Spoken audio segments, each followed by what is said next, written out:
Good morning. Let's get this program underway. My name's Greg Four, president of Dicor Corporation, and it's my job to welcome you all here this morning. The first thing I want to do is thank the county for putting the washout out there for the water to slow the traffic down. We appreciate that. People were coming in a little quickly, and that slowed us down, so thank you. We're excited about our fifth power breakfast this morning, and we want to get it underway, but a couple things, laundry items. First of all, you see the centerpieces, which do not include the mirrors or the candles, okay? I was told to say that. How we're going to give those away is that you may not have noticed, but each of you have a number on the back of your seat, okay? Even numbers, well, there's only one even number, and they get the centerpiece. So everybody check the back of their seat. God, you guys are so easy.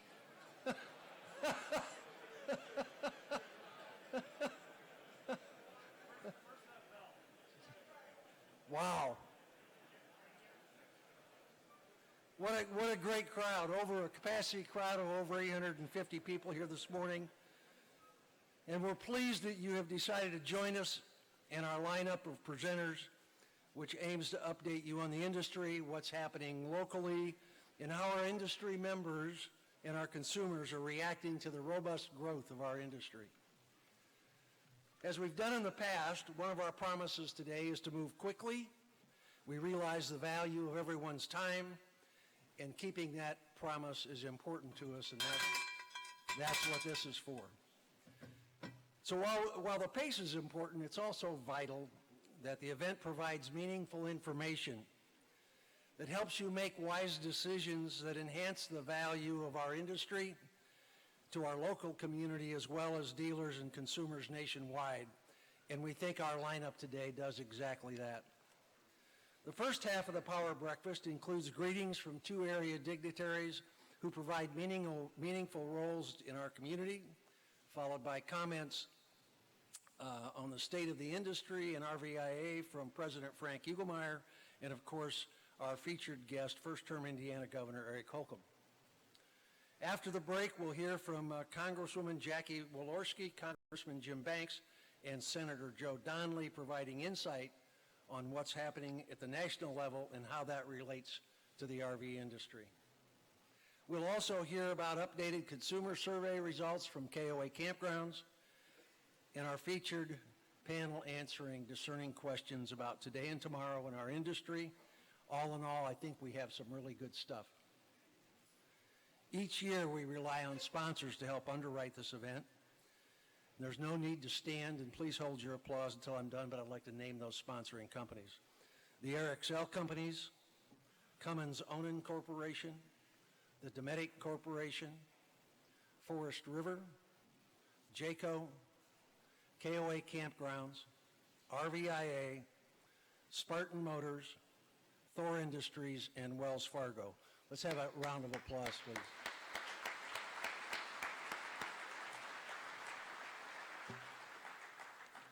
And as it's been for the 5 consecutive years, the Power Breakfast is facilitated by RV Business Magazine in conjunction with B.J. Thompson, and our thanks to them.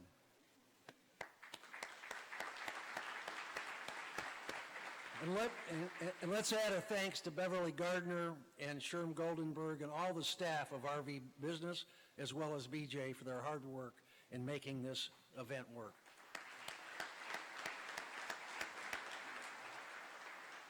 While we always try to limit introductions, the list seems to grow, so I'm going to buzz through those again. Hold your applause till the end, and we'll go from there.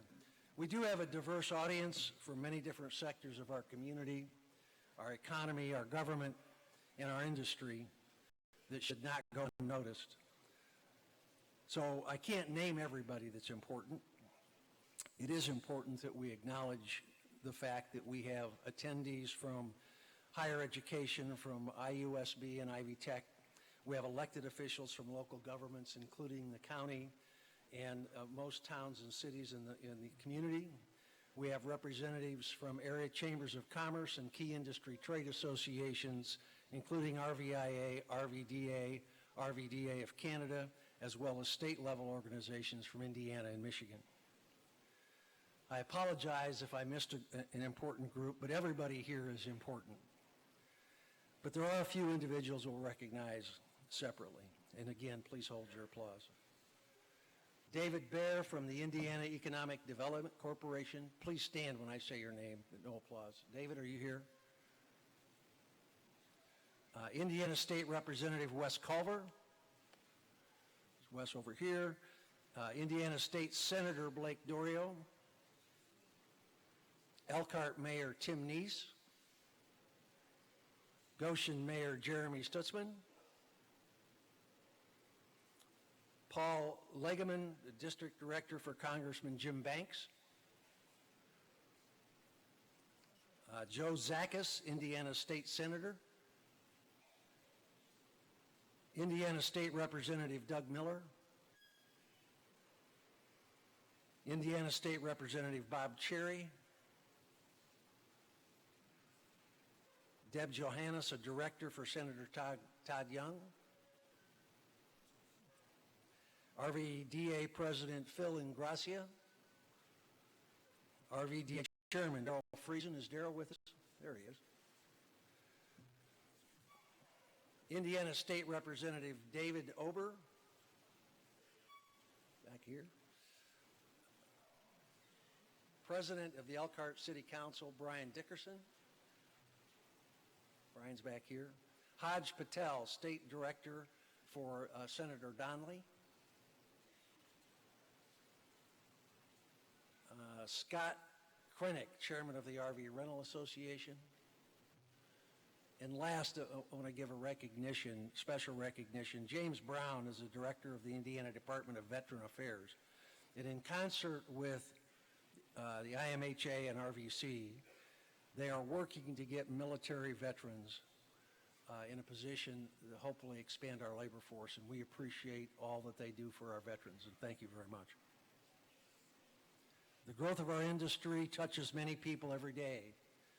New products, escalating professionalism, and improved technology all benefit our consumers, but they also benefit everyone here. We trust that the information we present today prompts you to continue developing better products and better consumer experiences across the board and across the country. First up today is Kyle Hannon, President of the Elkhart Chamber of Commerce. Kyle is a veteran of the Elkhart Chamber, having served in government relations and media communications roles prior to being named president in 2013. In addition to Kyle's role as Chamber President, he serves on the board of the Economic Development Corporation of Elkhart County, the Elkhart Redevelopment Commission, along with other community organizations. Kyle does a wonderful job facilitating the Chamber's charter and membership, and is known as a great resource for information about our area throughout the state. Please welcome Kyle Hannon.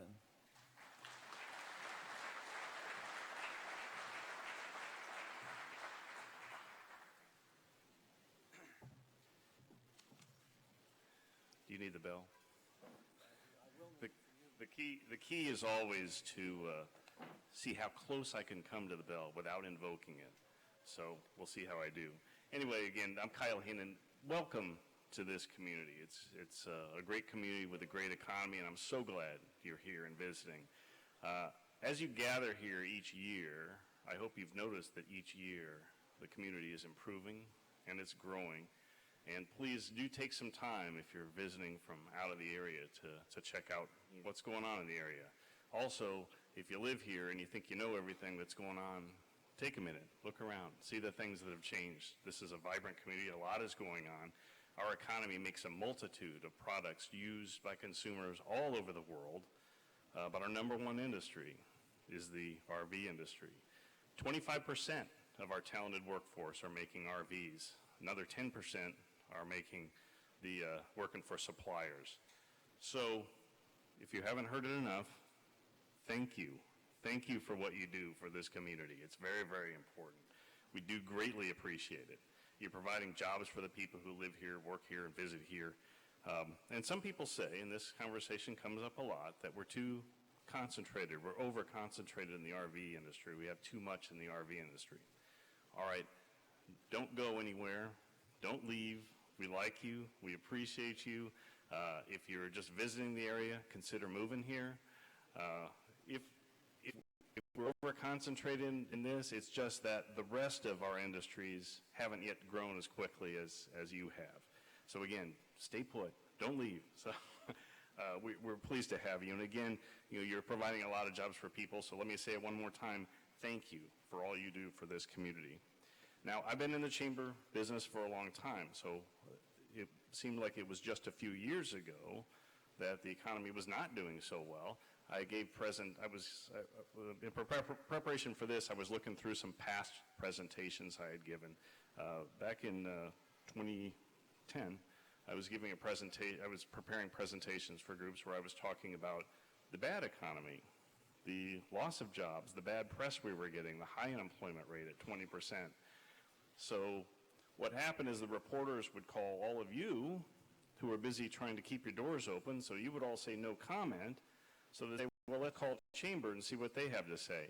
I had the pleasure of talking to local reporters, statewide reporters, nationwide reporters, international reporters, and I told every last one of them, we have great companies and a great economy. We'll get out of this, you'll see.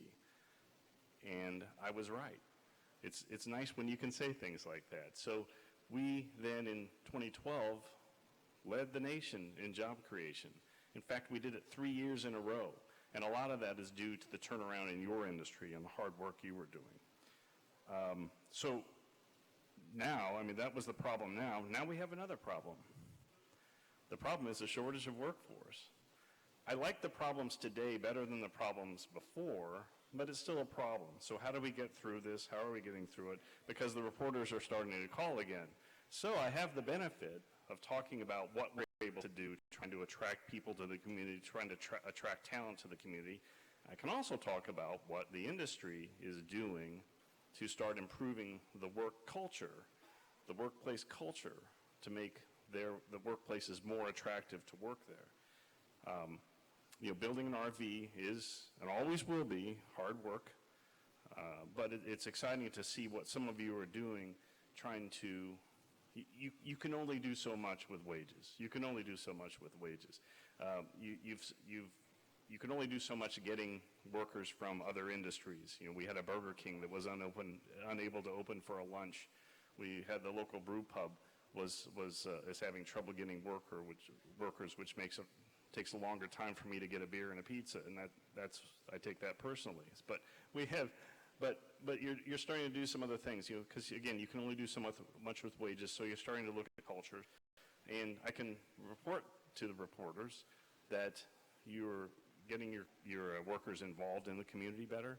You're looking at ways to make the workplace more engaged and change the whole culture, and that's good, not just as you're learning, not just for your workplace, but for the community as well. Your workers are more proud of the places of your factories. So I'm starting to see a lot of the logo shirts out where I go out, where people are out living, not just changing the oil and doing the yard in your logo shirts. They're actually out proud of where they work, showing it off in the community. So the chamber, from our standpoint and other organizations, we're doing what we can to improve the culture of the community. We've been very involved in the Regional Cities Initiative, which you may be aware of, which was all designed on attracting talent. Am I getting close? All right. Anyway, so the Vibrant Community is also, that project is also bringing folks in. So now we need to do a partnership.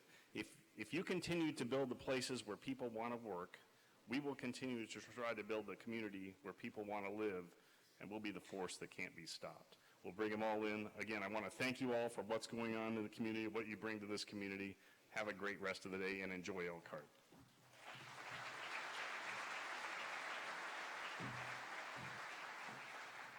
Thank you, Kyle. appreciate it. Thanks for all that you do and the Chamber does for the community. Next is Mark Dobson, President of the Elkhart County Economic Development Corporation. He's a lifelong resident of the community and has spent a successful career in public service circles, serving at the St. Joe and Kosciuszko County Chamber of Commerce's prior to accepting his current position at the EDC of Elkhart County. He is a true professional in building coalitions to impact economic growth through business attraction and expansion. One of Mark's and the EDC's current priorities is to find ways to retain and attract a larger labor force in our community. Mark is an outstanding spokesman for all of Elkhart County. Please welcome Mark Dobson.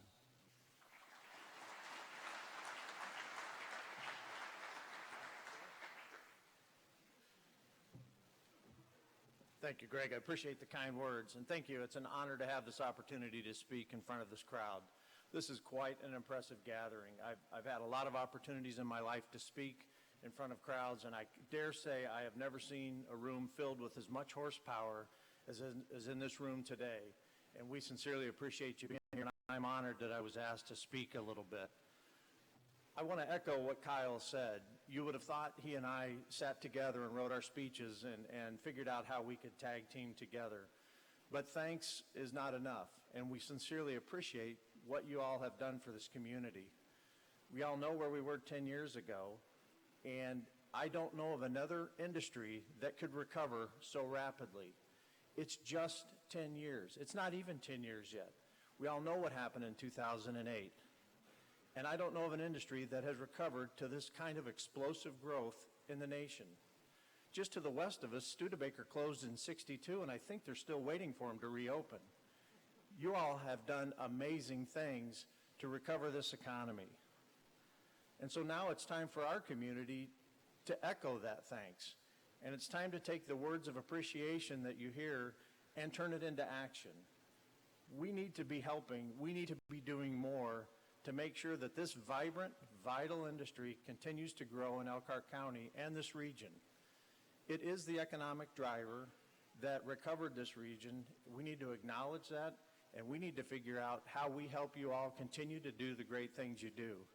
I appreciated Kyle's words because it is obvious how much you're investing in our community and how much you all are investing in your employees, your staff, your time, your talent, your facilities. You're moving the industry into the next generation, and we need to stand ready to help out and to make sure that that continues to happen here. You all have choices where you can grow. I have 4,000 guys just like me around the nation soliciting new business, and I would guess the really good ones call Elkhart County businesses every week and say, have you ever seen our community? We're really good here. We have great schools. We have a great quality of life. So we can't take for granted that you'll stay here forever just because of the charm and the wit of Kyle Hannon and others like him in this community. We can't take you for granted. After several meetings over the past several weeks, it has become very apparent to the community that we have critical needs, that you all have critical needs. Other businesses in Elkhart County have critical needs. We have a housing shortage that's quite daunting right now. If we get that workforce in for you, we're not sure where we'll house them, but we've got to solve that problem. We also have a labor shortage that was referenced. And you all know it isn't just entry level or assembly. It's throughout your corporate chains. It's white collar to that entry level guy. Kyle talked about the Burger King that didn't open for lunch. That's a reality that we know now that we've got to address. And so our challenge is, how do we address that need for you all? And so it's kind of a call out for our community to say, let's take our appreciation, turn it to action, and start working on recruiting the workforce that the industries in this community need, address the housing shortage that we realize is out there. But it's going to take a collaboration. It's going to take all of us. And so while we all stand ready to turn that appreciation to action, we also reach out to you because we need your time, your talents, and your treasures as well. We need you to help us solve these problems. We're all listening. We feel that there needs to be a unified voice of support in Elkhart County for what you do, but we also need you to help us. And so my message today is again, that appreciation, but also that solicitation saying, we want to help you solve the problems you have. please engage with the community entities that want to help, and let's get this going so that we can see that explosive growth continue for the next 5, 10, 20 years. With that, I thank you for your time. I didn't want to get the cowbell rung on me, so I promised to be quick. And Greg, thank you for the introduction. Sincerely appreciated.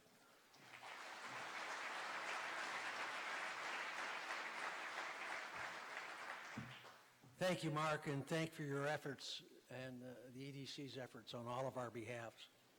RVIA is not only one of our sponsors, but is an integral part of our industry, driven towards continuing the scope and quality of self-regulation through standards work, working hard with dealer partners to make sure that the national Go RVing marketing campaign stays on track and is effective, and making sure that all members are benefiting from the government relations and affairs activities and the legislative efforts that they put forth. RVIA President Frank Hugelmeyer has been on the job for nearly 2 years and has brought a fresh vision to the table that includes the formation of the Outdoor Industry Recreation Roundtable, bringing together allied trade groups and companies across the country that are banding together to enhance and protect America's public and private assets for recreational use. Please join me this morning in welcoming Frank Hugelmeyer, RVIA President.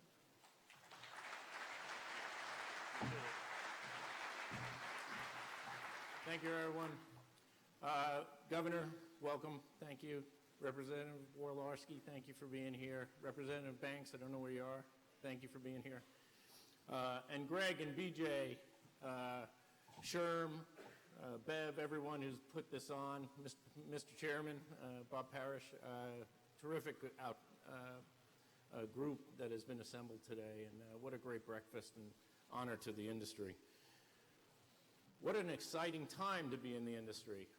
Last year was my first power breakfast to be part of the community, and I want to just thank everyone for their warmth, their welcoming attitudes as I've moved in. I'm so inspired to be part of this community, and I want to thank you personally for that confidence in what we're trying to do to create a better RVIA. It is actually your association. You own it, and we take that pride and that attitude every day that we're trying to leave a better organization for you, run it very effectively, very efficiently. So barring events outside of our control, we're really poised to continue to grow as an industry, and I want to lay out the case for that for everyone here. So record shipment levels right now have been continuing. I don't have to tell everyone here that that's happening. Everyone knows it. You're seeing it in your business. We have the best comparable performance since 1980. You can see actually this year we're now trending at double digits over the prior year. The gray shaded is last year. We have very low inventories overall within the retail community. We have low used inventories. We have growing capacity in terms of our ability to build more units and more production. And more importantly, RV is growing, and the lifestyle is growing as a zeitgeist within the American community. It is in the consciousness. This is a key piece that right now the market is swinging right towards the RV industry and has been, and it will continue, and here's why. As we continue to see this growth over the next several years, and this is since 1980, you can see our trend. And obviously you see the ups and downs when we've had an occasional recession, but you see we're targeted to go to 468,000 units this year, projected. Right now we're trending on that, and there's nothing that's going to stop us, provided we don't have an outside event of some sort. This is double. Just to put this into perspective, RVs in America, we make double the RVs than all the other countries combined in the world. We make double the RVs than all of the other countries combined in the world. Think about that. Outstanding. When you look at the indicators, Mike Turlip and I were just talking about this, everything is in our favor right now. It's very strong. Every area that really we watch to make sure we're trending in the right way is in the green and staying strongly in that green. As long as that stays in that position, we're going to see a very strong ride. And the president is doing a good job of keeping us in that area right now. We also, if you think about it from the 1970s, we have 159% more consumers now than we had back then, in what a lot of folks look at the heyday, and we have 2 times the number of drivers. We are in the golden era of RVing in this country right now. It wasn't the 1970s, it's now. And we're going to get stronger. Because 34% of the RV sales this past year, 130,000, were new buyers. And 8 out of 10 of those were under the retirement age of 65. We're right now at Go RVing looking to do more research into that entry level, but we've had anecdotal evidence at the trade shows and the consumer shows that some consumer shows are reporting as many as 60% of purchases are by first-time buyers, young families. We are moving into the next demographic. We are not the boomer industry anymore.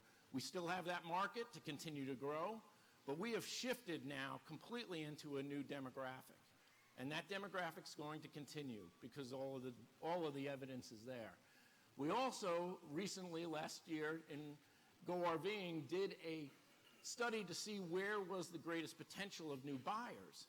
Right now, you can see active family adventurers, nature lovers, those are our top potential RVers. They have a high propensity of wanting to RV and to buy RVs.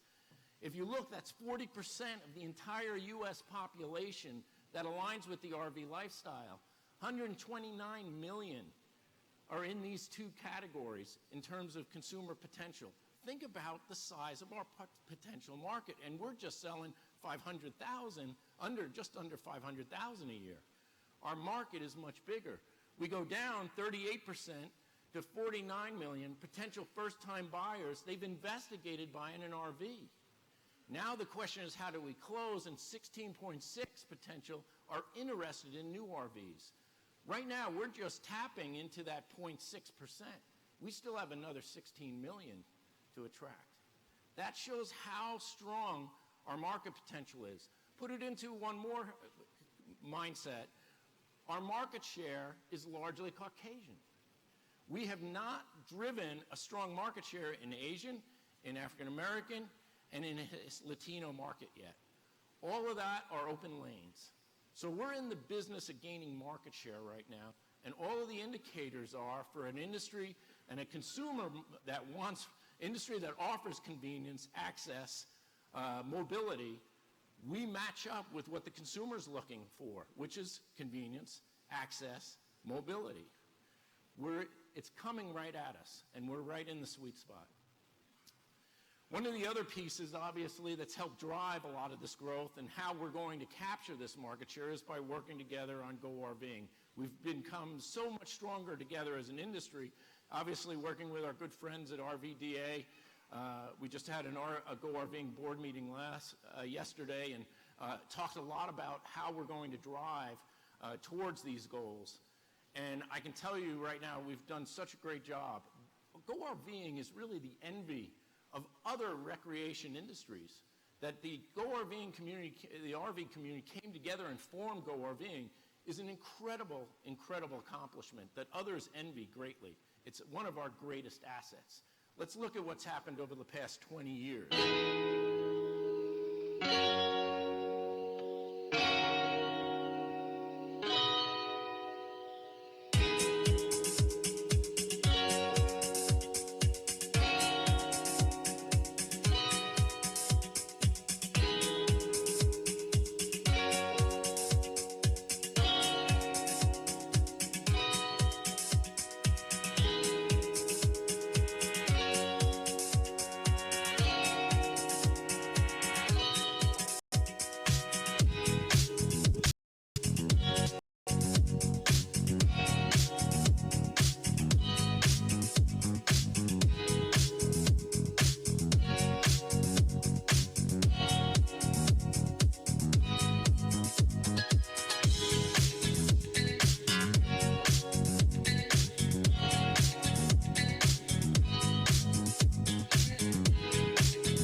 great example of co-opetition, where everyone comes together, grows and expands an industry, grows and expands market potential, and there's plenty of room to compete underneath to find and make a successful business. And there's dozens and hundreds of examples in the room.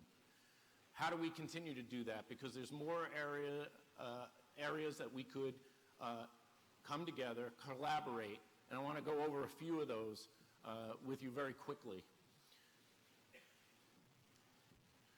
One, which is improving the consumer experience. Right now, we're working very closely with RVDA and their executive committee.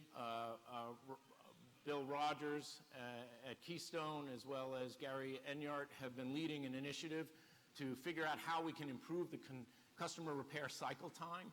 Obviously, if we've got record sales, we're going to have record service. It just is going to follow. We have to be ready for that. We have to be able to meet that consumer expectation, which is very immediate. So that initiative is ongoing right now, and that's one of the areas where we're doing co-opetition, looking to make sure that we maintain that customer loyalty to the lifestyle. When we look at other areas, it is getting stronger together in terms of our joint advocacy and political reach. We have an unprecedented opportunity right now with this White House. I will tell you, in my entire career in public policy, I've never seen a better teed up opportunity for an industry. We have a hospitality president, someone who's actually made a living in the hospitality industry. We have a vice president who has been the governor of essentially the RV industry. now we have Governor Holcomb. We have Secretary Zinke, who really walks the talk when you think about someone who wants to drive more access, more consumer connectivity to the public lands than ever before. We're teed up in a unique way, and we've also, when you look at RVDA, you look at RVAA, we look at the campgrounds, RVIC, we're in a position right now to pull together collectively in the nation and really have an unprecedented level of clout that will last us for decades if we tee it up right now. And that's what we're working on in DC every week at this moment. I want to just get on your radar the Advocacy Day. If you've not decided to join us, June 7th, we're all hitting the hill. And you're all invited to join us for these meetings where we can get in as many offices around the country as possible to let them know our great story. We are driving incredible job growth. We're driving great entrepreneurial growth. We're a major economic engine. And we have some real issues that we have to solve on the political front. And one of them is right now, if you look at our campground inventory, we've got great public campgrounds, we've got state campgrounds, but the federal right now is a little bit at risk. We're seeing a shrinking inventory of campgrounds at federal level on Forest Service, on National Park, and they're not keeping pace with the growth of the industry. We have record number of RVers going out, and we have declining campgrounds occurring on public lands. Now, obviously, some of that solution is a public-private partnership approach, but there's also a shrinking federal budget that's impacting this that's really going to hurt the industry if we don't deal with it. We need you to come and get involved. We need to start telling our story and allowing everyone to understand that we need federal inventory, we need state inventory, we need private inventory, we need KOA inventory. We want as much inventory as possible because we're about to invite 16 million new consumers to go RVing. And that's what the roundtable has really brought together. How do we raise our political clout of our issues across all of recreation? And there'll be a lot more at Advocacy Day if you join us that we'll share there. And then finally, we have an opportunity to build an industry week, a trade show that equals the excitement of this industry and the sex appeal of this industry. And I think that, to me, is where we have tremendous opportunity to build a home where we celebrate that, invite and expect presidents to join us at that because of our growing and newfound political clout. There is a whole nother level of chop set that I think that we can rise to right now and obtain, and we just need to reach for it. And I think these pieces all connect together. And it's all part of a co-opetition approach where each of us come together to help grow a stronger and stronger collective body. So I want to remind everyone, the competition is not in the room. Our competition is the folks who want people to spend their money elsewhere, other industry sectors, other people that are trying to take time and mind share from our consumers. We want to build that market cap. We want to build the vehicles that allow that to happen. And I look forward to doing that with you going forward here. Mr. Past Chairman, the stage is yours. Thank you.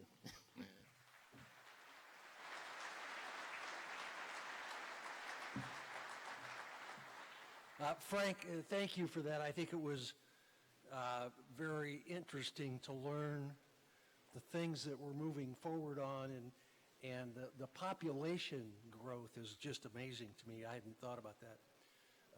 But again, thank you for being here with us this morning. This brings us to our featured speaker of today's first session. We were indeed fortunate a year ago that then Governor Mike Pence as our featured speaker, and today he serves us as, of course, as the Vice President of the United States. And while we don't know what the future holds for our next governor, we do know the great potential that he embodies. We know that he serves with great experience, great wisdom, passion, and intelligence for our state and our community. And we know he understands the importance of allowing business to operate free of unneeded government regulations. Governor Holcomb has been well accepted on both sides of the aisle since taking office on January 9th of this year. As a veteran of both the Mitch Daniels and Pence administrations, and as a freshman governor, he has been mostly focused on workforce training, the economy, the state's infrastructure, and providing optimal taxpayer value for residents of our state. He has helped pass a parental consent abortion bill. He supported the Trump administration's rollback of regulations of greenhouse gases. And while I need to talk to you about this one, he signed a budget that includes a 10-cent per gallon fuel tax as part of a 20-year roads plan. We'll chat.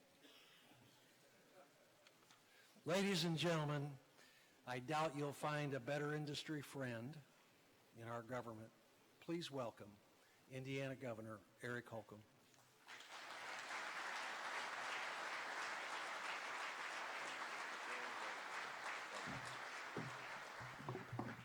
Thank you, Greg, and good morning. It is so good to be back. I was with then Governor Mike Pence just last year with you all.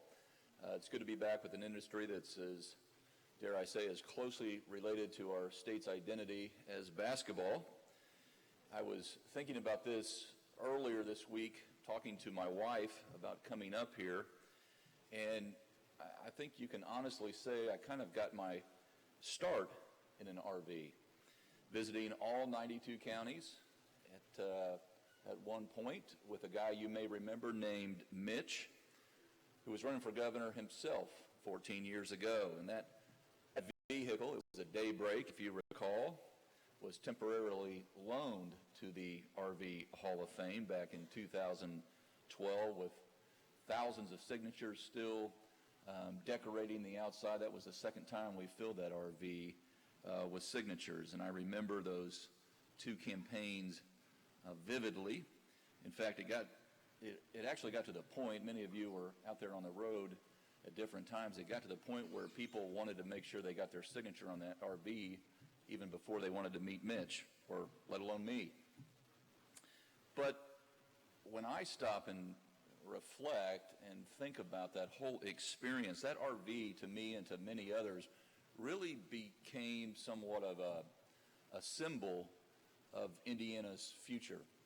Even you could almost say Indiana's spirit. It was about what we could achieve, as has already been articulated, if we worked together, if we remained focused, and if we would make those tough decisions that would lead our state ultimately back into prosperity. We logged a lot of miles. We talked to a lot of Hoosiers, and we began the Indiana comeback that's been going on now for over a decade, full steam ahead.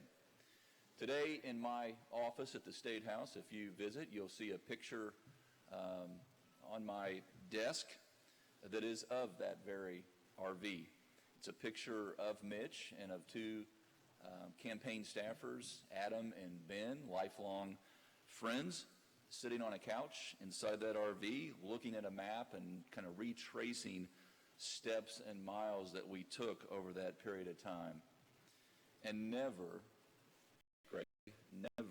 in a million years did I ever think that, one, that RV would be ultimately in the Hall of Fame, or that I would be speaking to this industry as your governor. A lot has surely happened since we put that first tank of gas in RV1, and the Hoosier, Indiana's comeback, the Hoosier comeback has been now recognized nationally. Back then, things were a little different. That was when it was State House candidate Jackie Walorski coming to the rescue. That was when it was Congressman Mike Pence.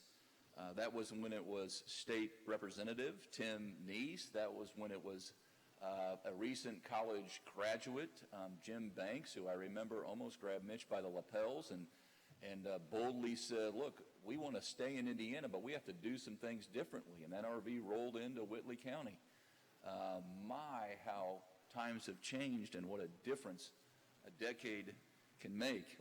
And it isn't just our state's amazing comeback. It's, as also been stated now 3 times, it's your industry's comeback that is equally amazing. Hit hard by that economic downturn 8 or 9 years ago, the industry was practically ground to a halt. That was back in those 20% unemployment days. And as you know better than anyone on the planet, when a county is home to a huge percentage, 85 or 88% of, depending on who's counting, of all the RV manufacturing in the nation, doubling, as was said earlier, all the rest of the world's production, a slowdown in the industry can be devastating to communities and to families alike. But in the years since, you did what Hoosiers have done for our entire 200 years of existence of our state's history. You rolled up your sleeves, and as I said, you doubled down on that hard work, and you got things rolling again. And the results speak for themselves. Year-over-year growth, 2017 projecting to be another one with, I always say, over 400,000 units. You say just under 500,000. I'll go with the just under 500,000 figure of units sold.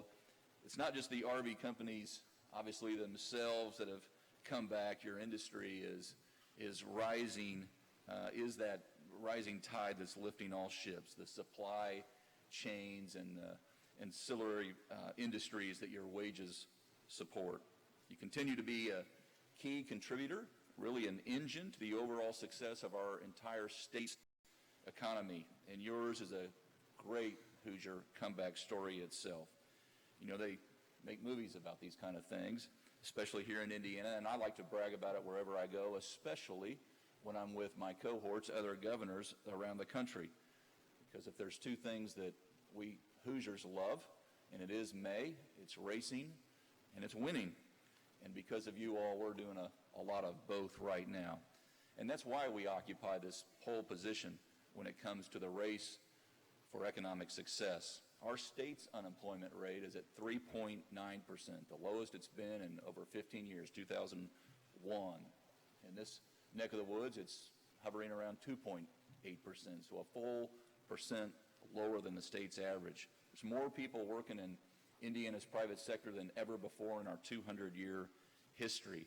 And that's because we have taken a statewide approach and outlook to make sure that you can be successful and you can grow your companies no matter what region you find yourself in. Think about it. When you think about the state of Indiana, we have a AAA credit rating. We have almost $2 billion in reserves. We're a top state for the cost of doing business and the cost of living. We have low taxes. We have reasonable, predictable regulations. Just this week, as many of you know, CEO Magazine just recognized Indiana as a top 5 state in the country, #1 in the Midwest. But wait, there's more. Earlier this year, U.S. News and World Report also cited and noted that Indiana ranks #1 in terms of state government effectiveness and efficiency. Those are big deals when folks have so many different options on where to invest. And folks all over the world now are starting to note that Indiana state government is here to help, not put up hurdles. And we'll be at that business 24/7 every day, not just during the General Assembly, but every day thereafter as well. We're tripling the national average when it comes to high-tech job growth at a time when every business sector has to have that plus tech component to grow. Just last week, I announced 2,000 new high-tech jobs, emphasis moving to central Indiana, doubling. The wages are going to be double the state average. Salesforce is now, their name is on top of the state's biggest, tallest building in downtown Indianapolis, their biggest concentration of employees outside of San Francisco. Since our very beginning, again, over 200 years ago, we've always been known for excelling in terms of growing and making things, and now we're becoming also known for innovation and ingenuity and inventions. And that's partly because we offer the best network of colleges and universities in one state than anywhere else in the country. Go Irish and go Ivy Tech. That allows companies here and in every other place in our state to recruit and to groom right from your backyard. We're home to the #1 ranked airport, international airport in the country. In fact, ranked #1 for the last 5 years in North America. And with more direct flights coming soon to all of our airports, including this area, we'll increase our connectivity with key domestic and international cities, leading to greater economic growth and opportunities. Another reason why we're going to double-track the South Shore line, to attract that talent and move this way. Another reason why we're going to build a fourth port down in southeastern Indiana, down in the Dearborn County area. Thinking statewide is exactly the reason why we've been seeing these record-setting numbers come out of the tourism sector throughout our entire state. And destinations like the RV Museum or the Blue Gate just down the road, or French Lick or Madison or New Harmony. You pick a region in the state and we are knocking it out of the park. We're the racing capital of the world. We're the medical device capital of the world. And of course, please take a bow, we're the RV capital of the world. Thank you all very much. We're the #1 manufacturing state in the nation. And when I really started to think about it, heck, we even make the most caskets in the country down in Batesville. So thanks to your state House and state Senate delegation, with the when you add in the elimination of the death tax, Indiana isn't just a great place to live. It's also a great place to well enter the hereafter. And I think we're truly, as evidenced in this room, we are truly just getting started. I mean, Indiana is on a roll, and we are only gaining momentum. And that's why I am so bullish, not just today, but every day when I wake up, because we have this opportunity that's truly unique to our state's history, to truly take Indiana to that next level, to build on our shared successes of the past over this last decade and create some real separation between us and the competition, to strengthen, Greg, our infrastructure, taking advantage of what we've been blessed with, and that is our location, location, location. Being the crossroads of America can't just be a motto. It has to be our continued mission, and we have to strengthen our workforce. And we adjourned this past legislative session with some new tools and resources to make sure that we can better supply you with the workforce that you need, not just for today, but for that 5-year, 10-year, 15-year down the road time. And as you all well know, we cannot do it alone. That word partnership has been used 4 or 5 times already this morning. We cannot do it alone. You can't, we can't down in your state house. And by the way, who wants a lonely victory anyway. So I'll just close with saying that share with you that throughout my entire time in public life, I've always sought to be accessible, and I believe that having lots of seats around the table is critically important to our mission, and I'll continue to do that so long as I serve as your governor, which means I will be relying on you in direct contact with all of you in this room to partner with us and us with you as we all move forward together. And as we seek to strengthen these partnerships, I want to take this moment to sign a couple bills.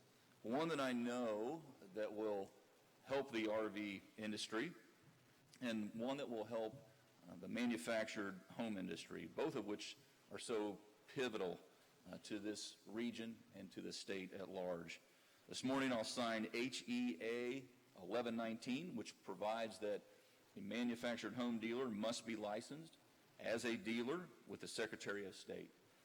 I know that our manufactured home industry has changed dramatically over the past few years, and this bill will help to provide consumer protections for those buying a home. I'm also going to sign SEA 172, which only charges sales tax at the rate of the state in which a recreational vehicle will be titled. This is going to help our Indiana RV dealers remain competitive and will attract out-of-state buyers to Indiana as well. I know your industry has asked for these for years, dare I say, and these solutions to come online for some time now, and I'm honored to sign them right now into law. Could I have some gentlemen please join me?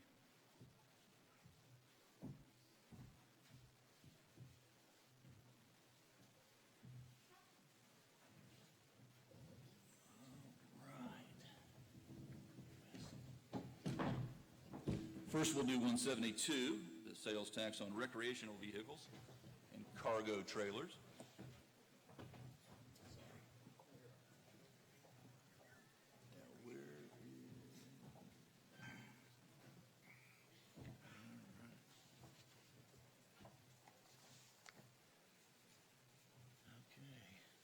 You've been looking at this for a while, haven't you? Yeah. I need to check the exact time I'm doing this as well.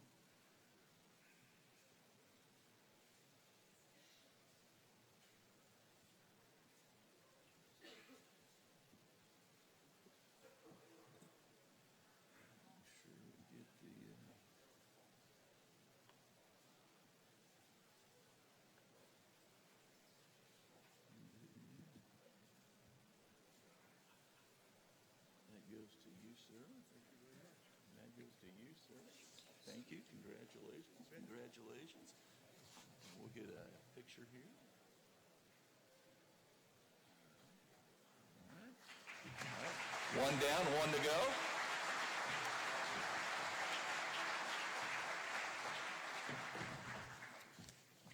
Now we'll do 1119, manufactured home dealers.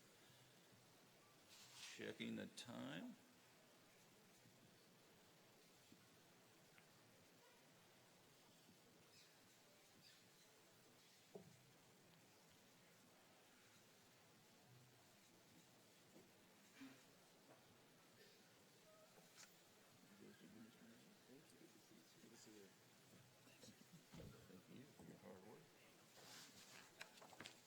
And there we go. 2 up and 2 down.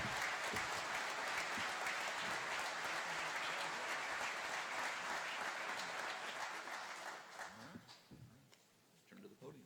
All right.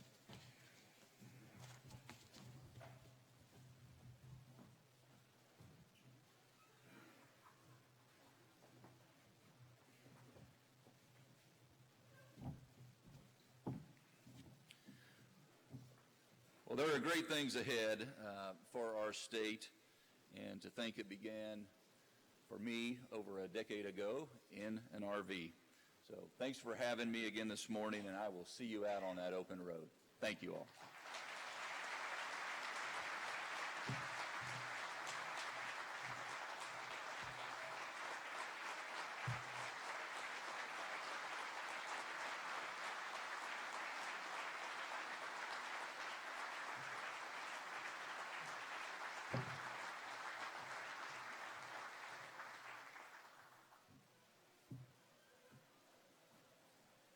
What a great closing to our first session this morning.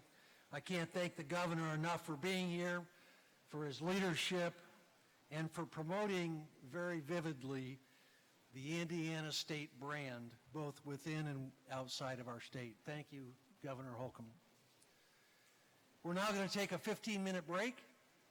Please return when you hear the cowbell ring. We'll get you back to your seats and get going. Thank you.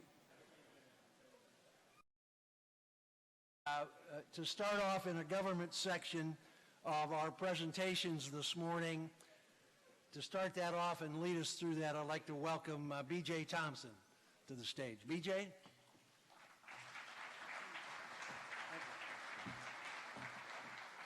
Thank you.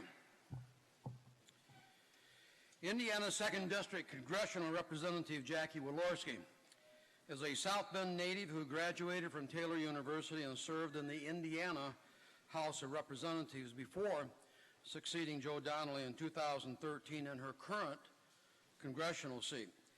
A Republican member of House Committees on Armed Services and Veterans Affairs, Congresswoman Walorski is also a founding co-chair of the House RV Caucus. She has supported the health care legislation passed recently by the House, as well as sanctions against North Korea.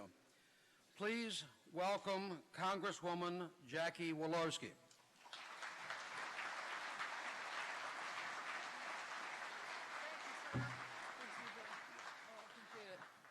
I can't tell you how grateful I am to be here this morning with all of you. This is finally a day where I was not in session and didn't have to send a video that you had to labor through for 3 or 4 minutes, so I'm grateful to see all of your faces. I flew in last night from Atlanta, and I was terrified I was going to get stuck in Atlanta and wasn't drivable. So I'm doubly grateful to be here and to see you and to represent all of you. I first of all just want to say thank you so much for what you do, and thank you for what the RV industry does to drive this economy. It's an honor to represent the RV capital of the world, and I'm grateful for everything every one of you do to keep this industry dynamic. More than 80% of the industry is right here in Elkhart and LaGrange counties, and every Hoosier family living in our area depends on your success. Hoosiers are proud to be at the center of this important industry that manufactures high-quality products, creates great jobs, and keeps the great American tradition of outdoor tourism alive. A few years ago, I did help create the House RV Caucus, which is an important forum to educate members of Congress on issues facing the RV industry, to highlight the critical role RVs play in our nation's economy. Your folks from Elkhart County joined us one year, and we literally set up a park and we set up a campground inside of a room at the house, and it transformed and went through the entire Congress. Once they figured out they missed it, they'll always come back, so you'll have great reception when you go next month. I'm grateful for your hard work to keep this industry at the forefront of new products and technologies that create good-paying American manufacturing jobs. And as a new member of the House Ways and Means Committee, I'm working closely with my colleagues and the Trump administration on pro-growth tax reform. We have a once-in-a-generation opportunity to fix our broken tax code, make it simpler, flatter, and fairer, so families can keep more of their hard-earned dollars, and businesses can create more jobs, and you can sell more RVs. Northern Indiana is at the heart of our nation's economic future. The 2nd District is the largest district of manufacturing in the nation, largely thanks to your innovation. I was sitting at the table listening to our governor talk about Indiana is the largest manufacturing state in the union, and it is, but I was just waiting to stand up here and tell you that our district is the largest district in the entire country because of your efforts, and I am very, very pleased and grateful for that. We have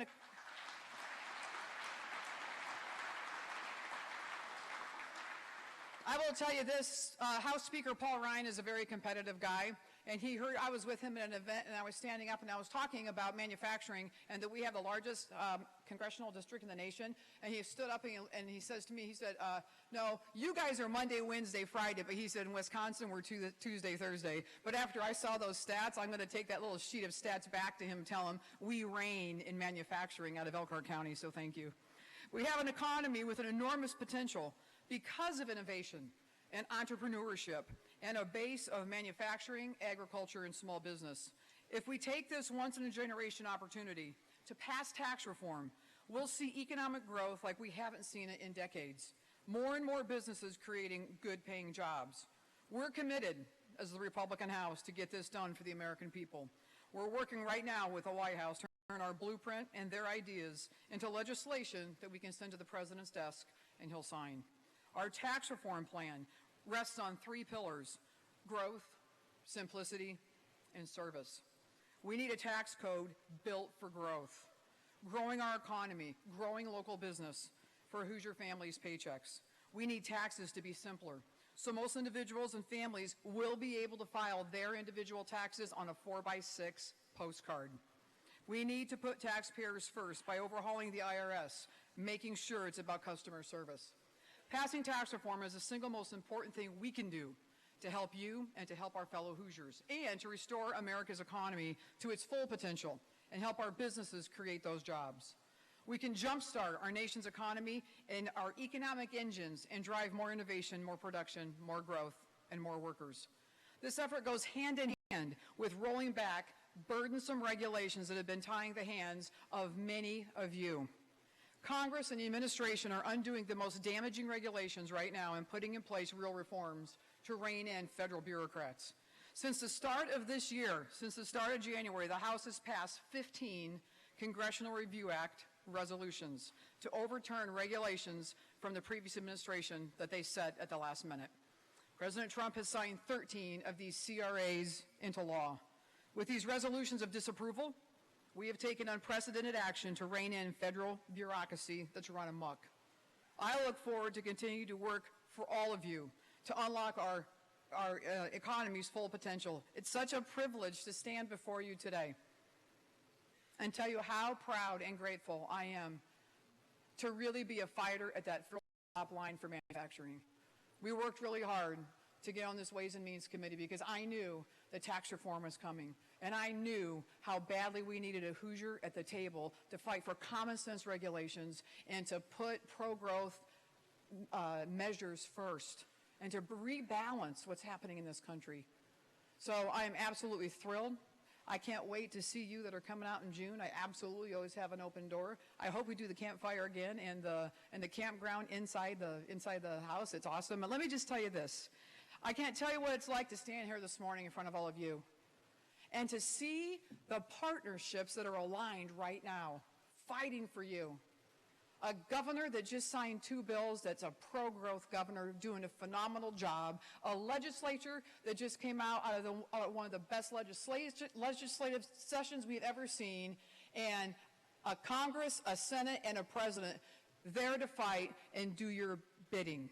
So ladies and gentlemen, thank you from the bottom of my heart. I can't wait to see you on the road. Let's go RVing. God bless you, and may God continue to bless this great country. Thanks.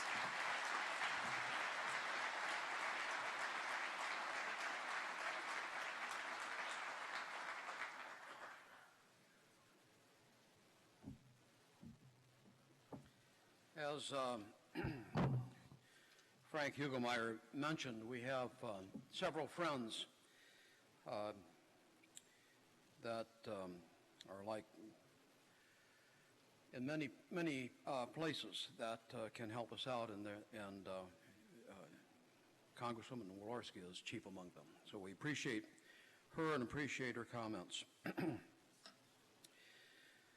Indiana 3rd District Congressional Representative Jim Banks is a Columbia City Republican who got his undergraduate degree from Indiana University and his MBA from Grace College. He previously served in the Indiana Senate, from which he took a leave of absence in 2014 and 2015 to serve a tour of duty in Afghanistan with the U.S. Navy Reserve. A commercial real estate broker in Fort Wayne, Congressman Banks assumed Indiana's 3rd District seat vacated by Marlin Stutzman. He currently serves on House Armed Services and Veterans Affairs Committees, among others. He is a member of the House RV Caucus.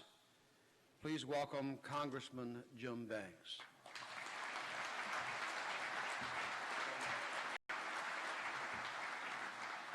Thank you very much. Good morning. It is great to be with you. Governor Holcomb and Congresswoman Walorski are tough acts to follow, so I will be very quick. My message this morning is one to say thank you for two reasons. First of all, thank you for creating the avenue to the American dream for so many Hoosiers by creating more good-paying jobs all over the state of Indiana, especially in Northeast Indiana, which I'm proud to represent now in Congress. But secondly, thank you very much for your dedication to putting more Hoosier veterans to work. Nothing means more to me as a veteran of the war in Afghanistan, representing my generation of veterans, the post-9/11 generation of veterans in Congress and in this great state. It means a great deal to me to know that you are committed to supporting our strong Hoosier veteran population by creating opportunities for them as well. As a new member of, thank you.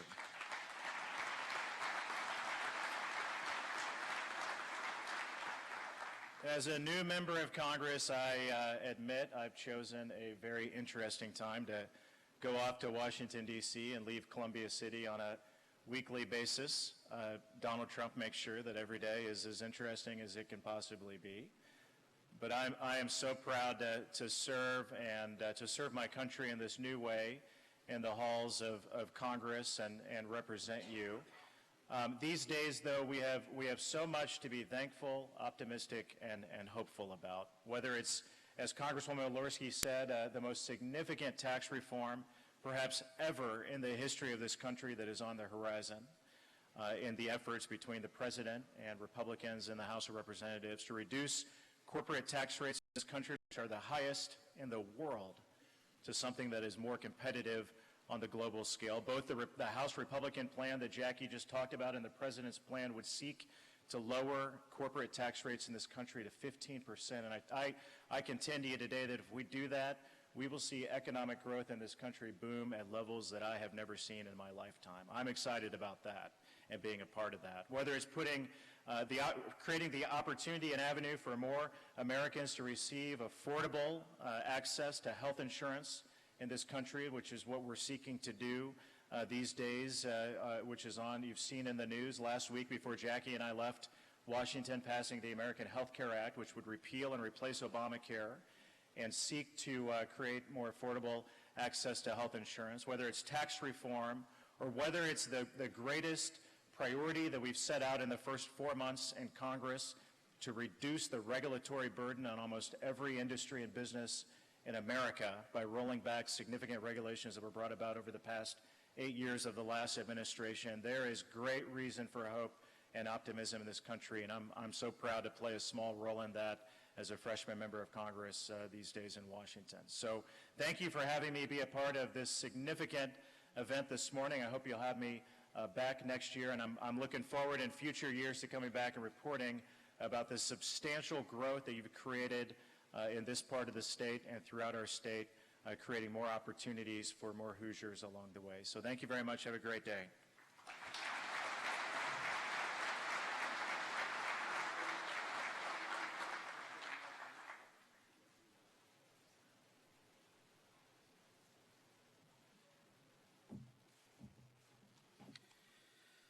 Thank you, Congressman Banks.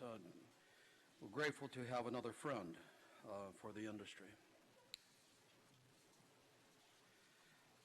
Next up is a new addition to our agenda. Inasmuch as a few weeks ago, I spoke with Senator Todd Young's district director, Deb Johannes, who is with us today, and getting newly acquainted. We put together a RV industry roundtable discussion here at the hall with Senator Young and several of the RV executives that are here today. And we see that the Senator recognizes the value of the RV industry to Indiana and America, and is an ardent supporter of the industry. Senator Young is a Republican attorney and former Marine from Bloomington who succeeded Dan Coates in January. Senator Young was a member of the House RV caucus, and now that he's on the Senate side, Deb, we hope that he's going to be joining the Senate caucus here pretty soon, RV caucus. So with this late addition, he has agreed to provide a video, a short video, and so let's run that video from Senator Todd Young. For allowing me to speak with you today. I'm in Washington at the moment, but a few weeks ago I had the great pleasure of meeting with several members of the RV industry and touring a manufacturing facility. I was told that day that 10 or so industry leaders gathered in Elkhart with me represented 88% of production in America. I can think of no other industry where the marriage between the product and the region is so strongly rooted. Those of us who think about these marriages for a living are grateful for all you do in the Indiana communities you call home. As you continue your meetings today, and even as you leave, know that you can reach out to me or my staff anytime you have a concern or an idea. Whether it's taxes, trade, or strengthening our national parks, I'm interested in continuing to have a conversation about how the RV industry can thrive in Indiana and the country as a whole. Thank you and God bless.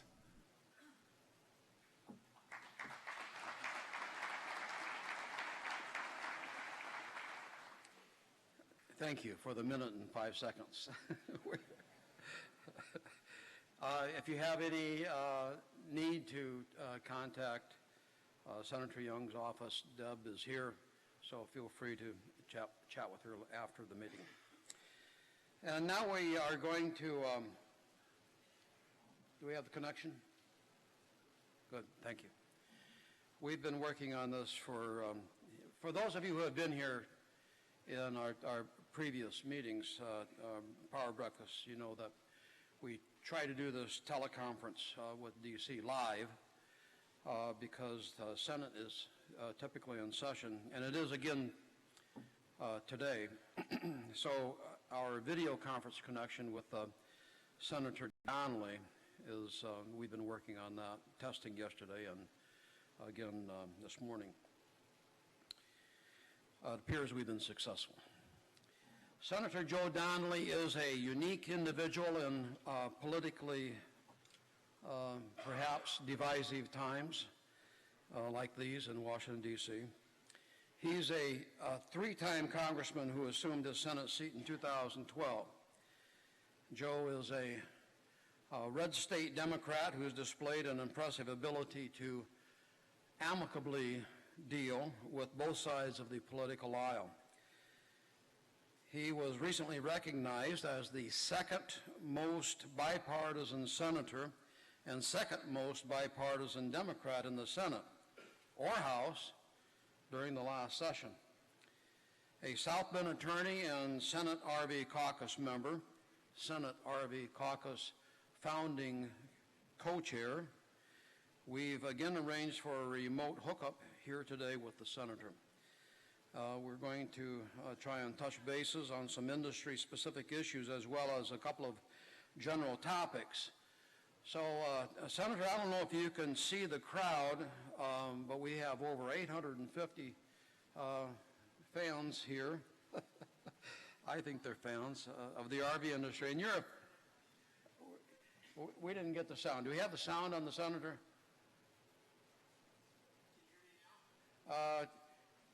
Hang on, we're making an adjustment.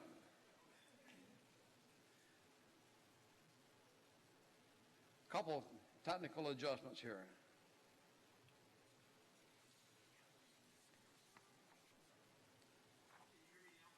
That's better.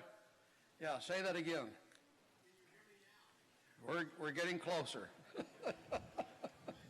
the wonders of technology. Okay, hang on. Go ahead and say something. Okay, try it again, Senator. All right, you look more handsome than ever, BJ. Oh, thank you. What an awesome time for the sound to come back up. Thank you.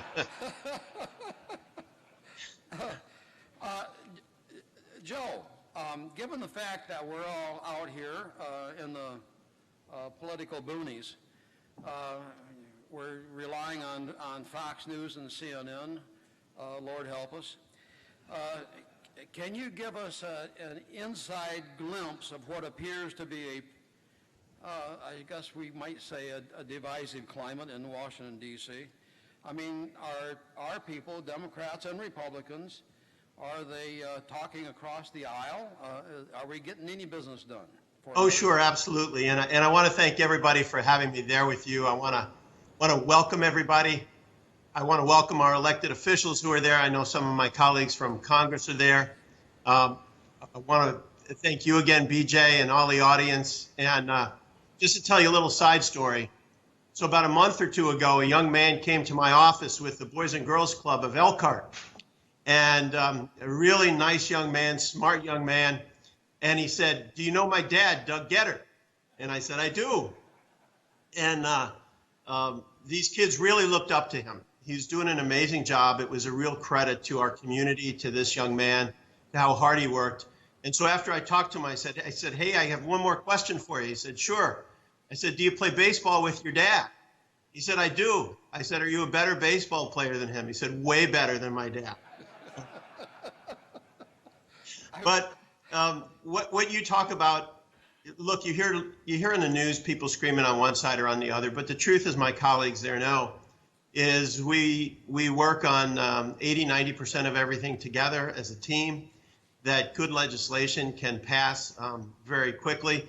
The Senate RV caucus is an example where Joni Ernst and I came together, and in about 5 minutes over soda, we were able to put it together with your help, with the industry's help, and try to make sure that our voice is heard, that the things that are of concern to us, good parks, good roads, making sure we have a good manufacturing climate. That's what we try to do with the caucus. And so good ideas. I'm working with another member of Congress from Indiana, Susan Brooks, on a police mental health bill.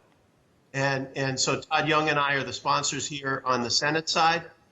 Susan Brooks is helping us on the House side. And we actually expect this to get into law in fairly quick fashion. So good things that make good sense and pass quickly.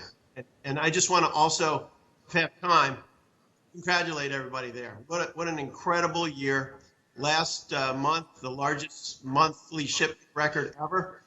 I drive up and down all over the state on a constant basis, and it seems half the traffic going the other way are RVs being shipped to somewhere in the United States.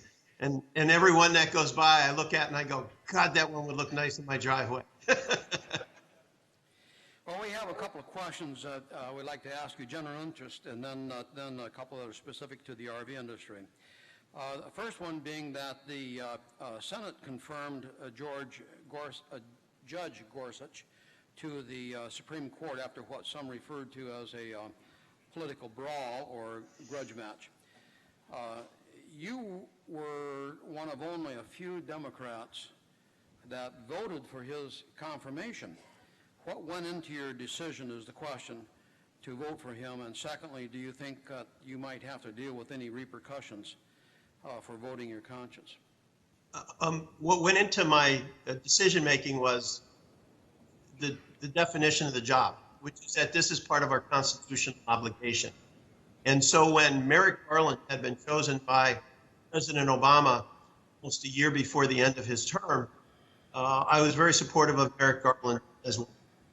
He was someone who was qualified, and what was done to him was wrong. But we had an election in November and a new president in January. So that new president gets to pick the candidate who they want as Supreme Court Justice at that time. When I met with Judge Gorsuch, it was clear he's qualified, that I read all of his decisions, all of his writings, met with him personally in the office. And by the way, he's a big, big fisherman. I talked to him about RVs and that he should go fishing in an RV. You take his RV to the fishing hole. And then I promoted the fishing hole in Mishawaka at Twin Dam as well. So we're hoping he may make a trip. But after meeting with him and talking to him, and going through his judicial philosophy is clear he's qualified. And my job description says this individual is qualified, you have an obligation. So that's why I voted for him. Thank you. Next question has to do with health care. With Obamacare, the Affordable Care Act, American Health Care Act, most people seem to the opinion that these acts need to be acted upon and fixed with a minimum amount of political posturing. The question is, what do you think needs to be done about all of this? Well, we just had the House send over the health care bill that they just passed. And so we're going to begin to work on it. I've, for about 6 years now, had some ideas that I thought would be able to bring people together, would be able to provide us with better health care. And so I am hopeful that my Senate colleagues will listen to some of those ideas.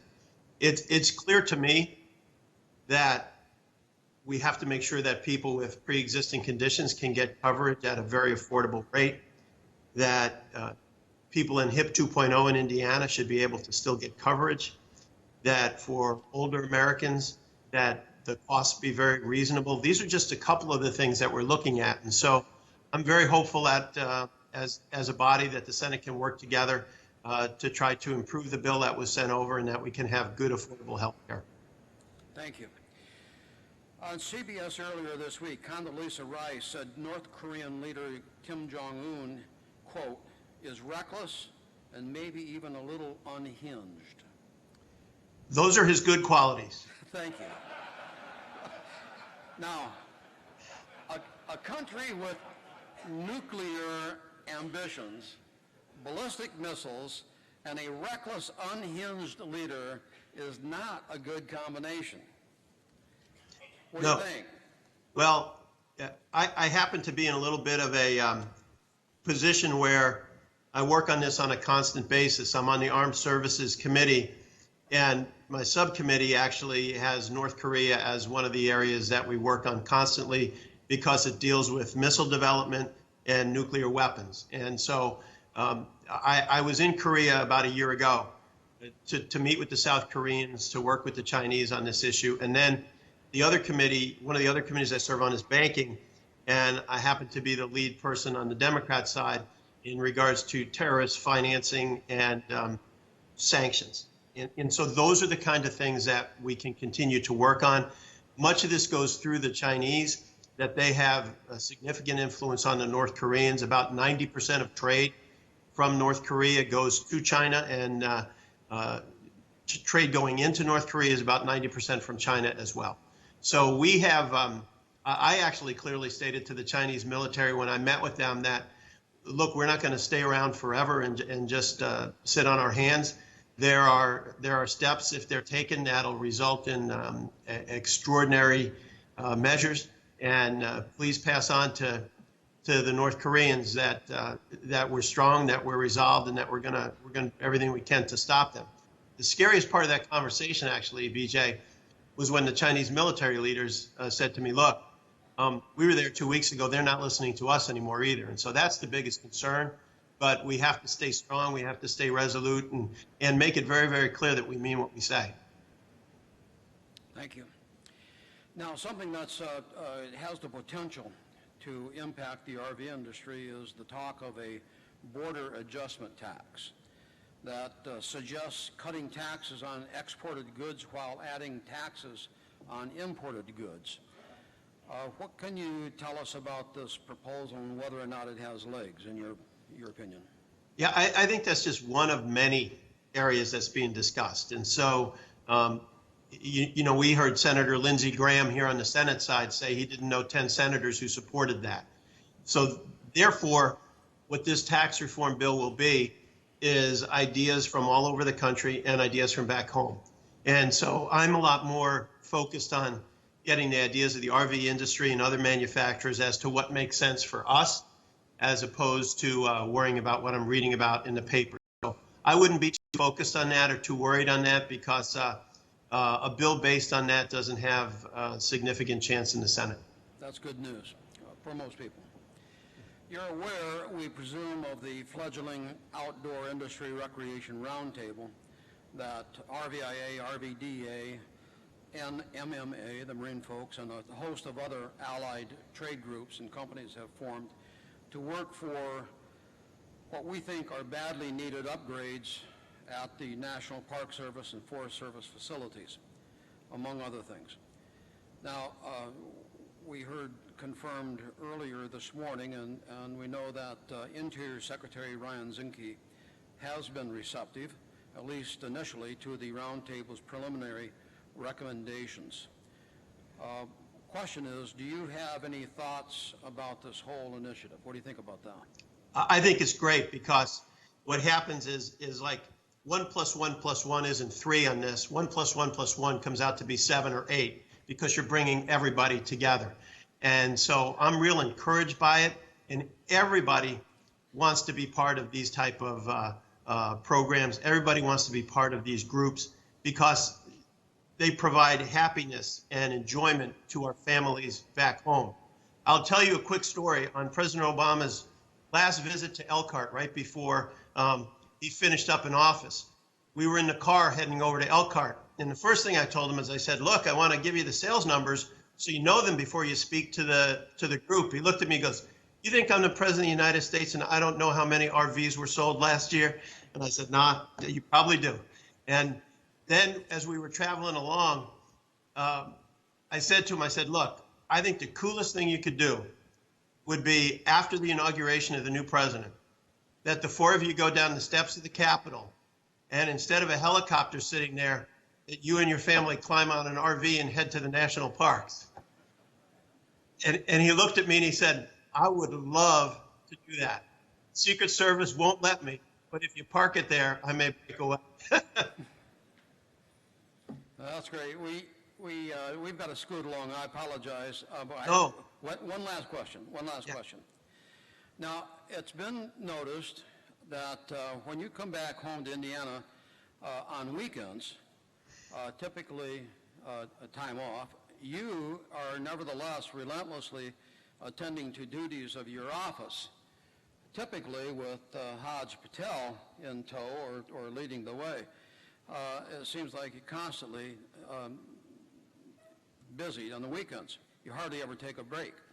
In fact, in the span of some years, there is but one photo that I know of where you relaxed for a few minutes. I want to put this in front of the camera here so you can see it. There you go. With Maggie. Now, well, Maggie was the only one who would talk to me that day. Now, well, recreation is a key word in RV. So the question now is, do you intend to recreate at all this summer, perhaps with a newly acquired motorhome? That motorhome was purchased by Jill and I this year, and so I am now an RV owner. How about that? Everyone is applauding. Tell them I've only driven over my front lawn twice. Thank you for joining us. We appreciate your time, and we appreciate the time of your staff in putting this all together. It's been several weeks in the making, and we appreciate everybody's efforts. Well, I'm really grateful that you are all extraordinary friends. Our office is your office, and I can't wait to see you all again in person. God bless everyone. Thank you. Thank you.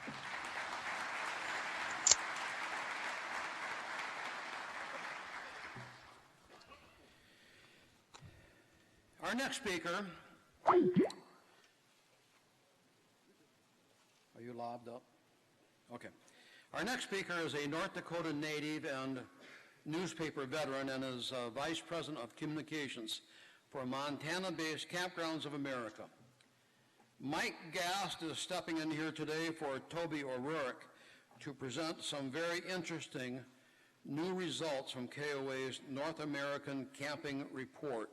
Please welcome from KOA, Mike Gast.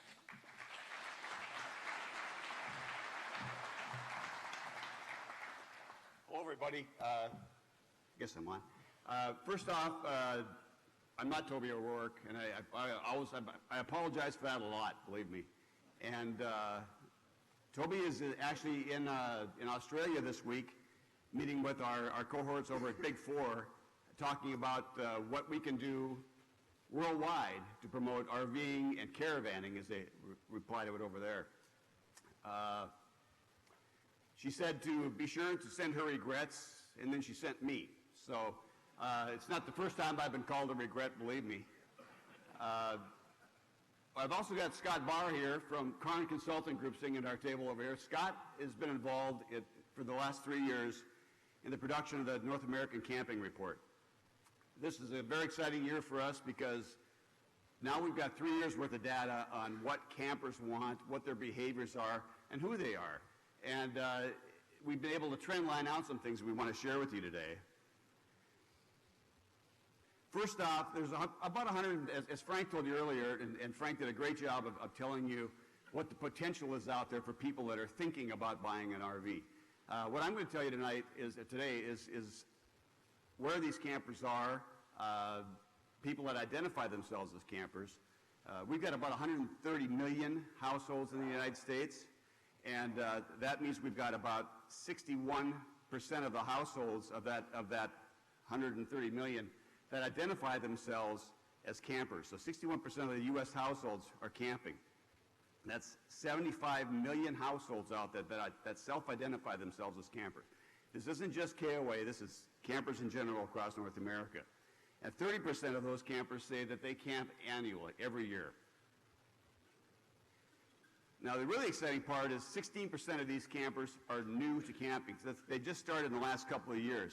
So since we started tracking in the last 3 years, we're seeing over 1 million new camping families every year come into this. So we've got over 3.4 million new camping families in the market just in the last 3 years. So we're pretty bullish on what's going on in this economy and in our industry. We're so optimistic for the year ahead. We've got campers coming in from all directions. And the nice part about it is we used to see camping families at KOA once a year.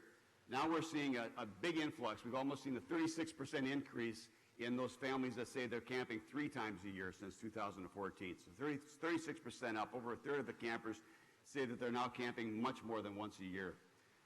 And campers that camp that much tend to buy a lot more RVs. And the really exciting thing for us is that KOA campers tell us that they plan to camp at least, 51% of the campers say they plan to camp more this year in 2017 than they did last year. So, who are these campers? Again, these are campers these are people that identify themselves as campers across North America. The baby boomers, my generation, they're still out there. They're still pretty stable. It's over 20%, 21% of those folks identify as campers are boomers. But the big news is that 72% of these people are young. They're the Gen X generation, they're the millennials. These are all people that were born after 1965, and that's a huge, huge part of the market. The other thing that the report shows us is that the face of camping is really changing. Minorities are catching on. They're out there. We've got a 14% increase just since 2012 in the diversity of campers. This is Caucasian, African American, Hispanic, Latinos. Just for instance, in 2012, the people that identified as campers in North America were 88% white, 6% African American, 2% Hispanic, and 1% Asian. In 2016, that switched over to 74% white, 8% African American, 9% Hispanic, and 6% Asian. So without a lot of marketing, without a lot of push, the minorities are catching on. They want what we've all been experiencing. Now, how campers are camping? When you look at the entire population, those millions of campers that are out there doing it already, a lot of tenters, but a lot of RVers and a lot of new campers. So when you look at the new campers, exciting to see that a quarter of people are RVers, but more than a quarter of those new campers are RVing. That's an 8% increase in new campers RVing just in the last year of this research. And again, we put the age groups to that. 30% of these new campers are millennials and 33% are Gen Xers that are RVing. And it's important to note that a lot of the younger generation aren't quite ready to buy yet, so that they were experiencing RVing through the rental market. 38% of millennials are RVers. They want to rent RVs before they buy. The Gen X generation, 32%. And the nice part about it, when you overlay the KOA numbers into that, KOA campers, 2/3 of them say that they really like to try an RV. And that doesn't matter whether they're tenters, RVers, or cabin campers. They really want to get into that. And I bring up deluxe cabins, and that's what we call the park model industry. I'd really strongly suggest you look at those deluxe campers deluxe cabin campers as a true growth area in your market. We've got 27% of new campers are staying in our cabins. And that's not just KOA again, that's across the industry. 32% of those cabin campers are Gen X campers. And the big news is that cabin campers tell us that they want to try an RV. So what a great marketing area for that. Now, when you're designing these great RVs that you guys put together, what do you look for? How can this information impact what you do? 51% of these people that identify themselves as campers say that they always camp with their families. So you've got to look at that as family friendly all the time. We need many more affordable options for young families out there. They also say that they're big into recreation. Now, we've got the toy haulers out there. We can haul the motorcycles and the ATVs. But this younger generation, they want their bikes, they want their kayaks, and I just don't see a lot of RVs out there with integrated bike racks, innovative kayak racks. That's what they say they're looking for. They want to take their toys with them, and their toys are a little less motorized.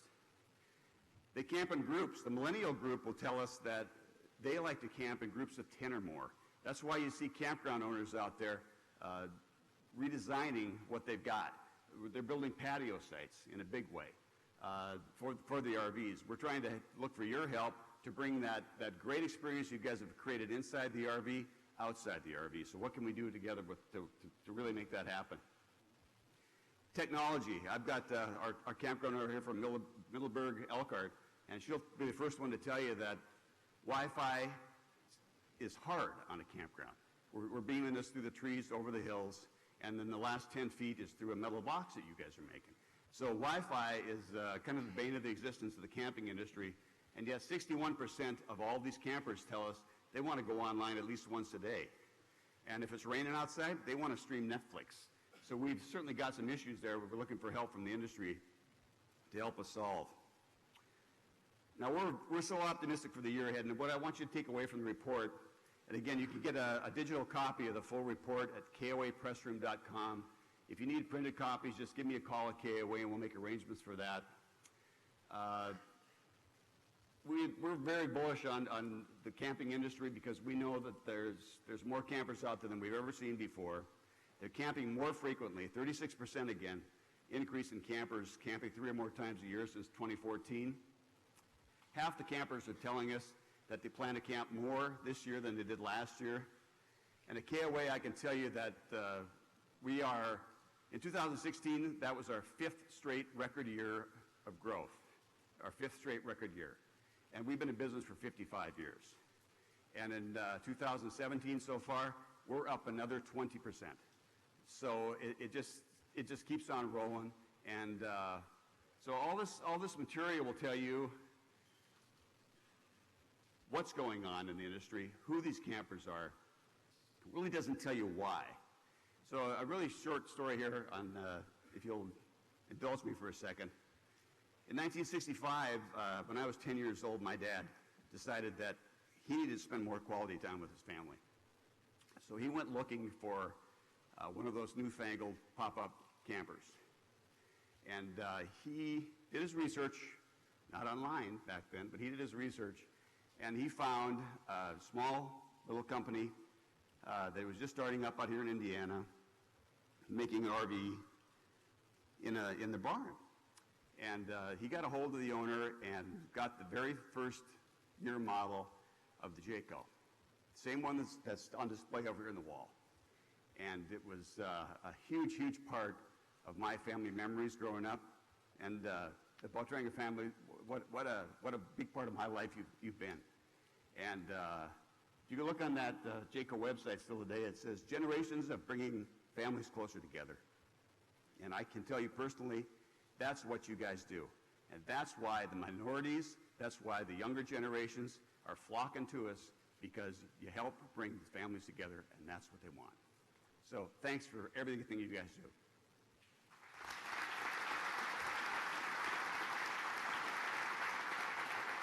Now, real quick, I'd like to bring up Wade Elliott from Utility Supply Group, and that's actually Wade's part-time job.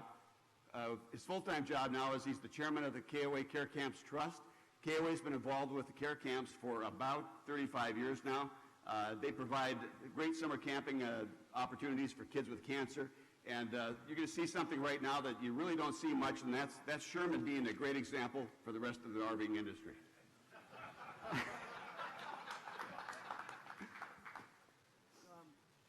$2,500 for KOA Care Camps, Wade.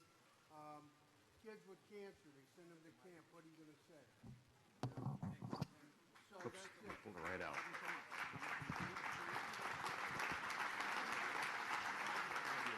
Let's screw that up. Is that on?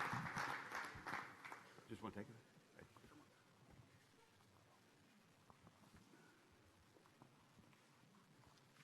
Thank you, Sherman, BJ, and Bev from RV Business. I'm honored to be here today to accept this check for care camps. This check will allow kids suffering the ravages of cancer a chance to experience the healing nature of camping. We were able to help over 40,000 kids go to camp last year at 130 camps in the U.S. and Canada. But we're finding that the need is outpacing our resources. And so we're asking the RV industry to become involved. When you support care camps, you demonstrate your belief and commitment to the healing nature of camping. You can make it clear that camping is not just tents, RVs, and swimming pools, but it's about the core values we hold. We hope to make care camps the signature cause of our industry. We look to grow needed dollars. We reach out to many of you not just to ask for a check, but to rather we can help you structure cause marketing programs so that we can grow our resources while you grow your company. So thank you again, RV Business, for your support.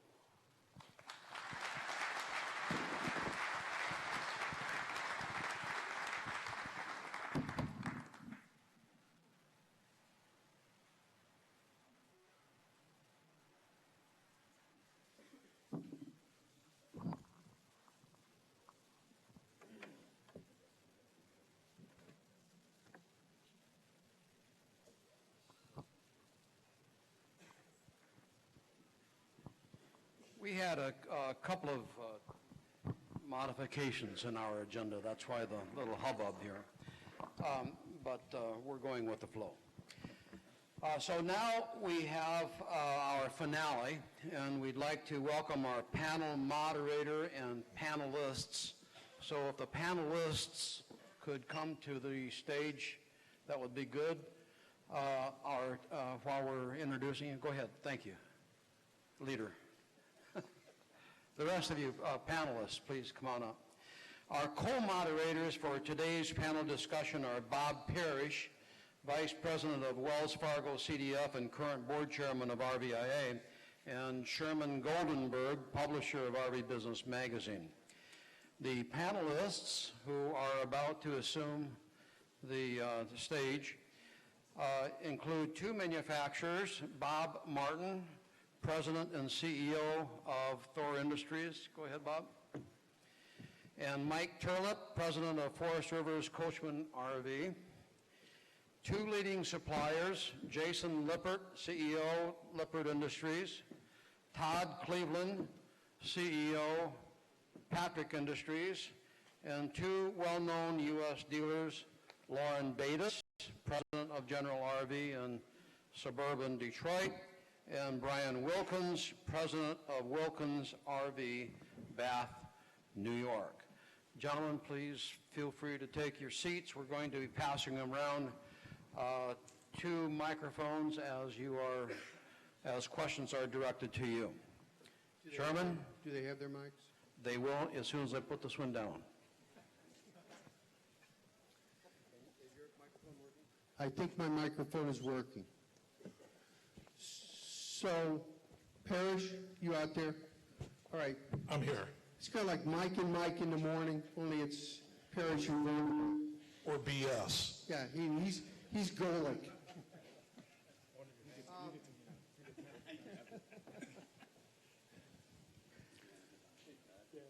Let's start out with a gentleman with a question on the state of the market, and I'm going to read here.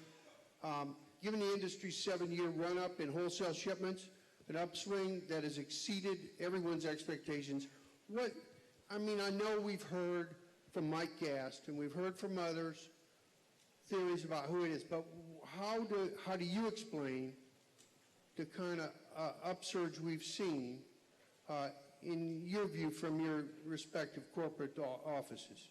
And I throw that open to whoever wants to speak up. What's really going on here? 20% KOA, across the board. In your own respective financial reports, I'm looking at you, Jason. These guys are selling RVs. Well, I'll jump in, and certainly a lot of the things that we've heard this morning have played a big part of it. We've seen a big shift in the demographics of our population, and what used to be just, the baby boomers that was the big target. Now, as you saw earlier in a number of the reports, it's not just the baby boomers, but you've got the millennials and the Gen Xers, and with that comes a lot of opportunity as we continue to broaden the breadth of prospective customers and users and owners. I found the KOA report fascinating at the population of Gen Xers and millennials that are out there camping and how that has grown so much. The other opportunities relative to minorities as well. So really, we've seen a big shift in the demographics that has also made a big change in the products themselves and the opportunities that exist in appealing to different users for different venues. Yes? Yes, and for most, I agree. To echo what Mike said, we're seeing younger buyers come in, and it's really changed the products that we're building and the retailers are retailing. It's smaller units, less expensive units, and for us, we see that just as a great view for the long term of the industry. One of the questions I always get, when's the cycle coming? When's the next dip? When I see these younger buyers come in, buying these smaller units, it gives me the confidence that if all of us do a good job giving them a great customer experience, and it starts from suppliers to manufacturers to dealers, we can make this RV industry run for many years to come. And if we just give them a great experience on their first time out, 3 to 5 years, hopefully they trade into another RV. It may be bigger, different, but I think that's where it's exciting to see that, and we'd love to hear from some of the dealers' perspective. Yeah, from a dealer perspective, the one thing we talk a lot about in the dealerships is the economics. For the last 7-8 years, we've seen a slow growth out of the last recession. Families' budgets are tight, but they're still going to vacation. They just need to find a more economical way to do it, and I think that's where our products play a great part of it. You figure the cost for a family of 4, 5, or 6 to go to Disney World for a week and compare that to ownership of an RV, and the comparison's very favorable for us. And then you add to that you've got the RV 52 weeks out of the year, you've got the added social benefit, you've got the added outdoor activities and getting your kids outside and stuff like that, and then the amenities and how RVs have grown. There's just a lot of benefits to go RVing. I'd like to insert one thing real quickly on Brian. I think everybody should know that he got married this week, and that he chose to have his honeymoon in Elkhart.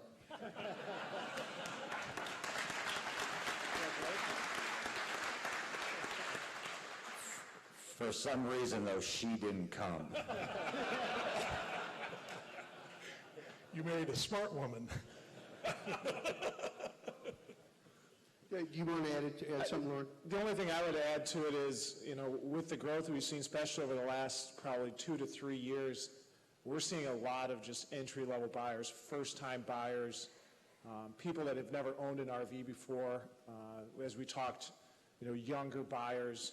And again, this is an area that gives us a lot of confidence moving forward that if these people do have great experience, like Bob was talking about, these people are going to come back and buy another RV and make it a lifestyle and hopefully a choice for the rest of their life and be part of this industry. And that bodes really, really well for all of us in this room. We go to Bob's next question then? Or do you have something to add, Jason? I'm looking at you again. No, I think you have more. No, I really don't have any more to add on the topic. Next question. Todd, you're ducking this one too? Okay. All right. So we're clearly riding a wave. Retail sales are up, stock prices are up, consumer confidence is there, credit availability, inventory turn, everything's solid. Yet there are some unsettling headlines out there. There are retail job layoffs looming. Nobody really knows what's going to happen to interest rates. But most notably, the auto industry has started posting some losses, 4 consecutive months in sales. You think that'll have any spillover to us?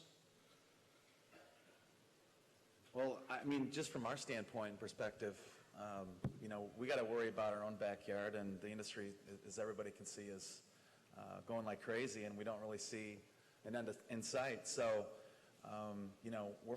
we're laser focused right now, and it might be another question later on how do we tackle the, growing and adding capacity and putting people in place, because I think everybody up here is adding plants and jobs, and we're running out of people resources. So I think that's the bigger question. Is we're doing fine here. We'll continue to do well. I think that the industry people and the legislators and some of the comments that have already been made, we're seeing that there's a long runway here of opportunities. So we got to address the problems in our backyard, in my opinion. Yeah, and I agree with what Jason said. I think the bottom line is, if you think back to the recession, I mean, it impacted a lot of us, and there's been a steady stream of people coming out of the recession, and I think that's giving tailwind to our industry as a whole as each individual continues to, reestablish their credit, kind of get their lives back on track. I mean, and when you think about what happened during the recession, when you lose a lot, which we all, went through, I mean, you got your friends and you got your family. I mean, that's kind of what you resort back to. And that's right in line with what the RV industry is. I mean, it's friends, family, and it's sharing time with each other. So when you look at, the question of interest rates and, the auto industry, we all need to get to and from.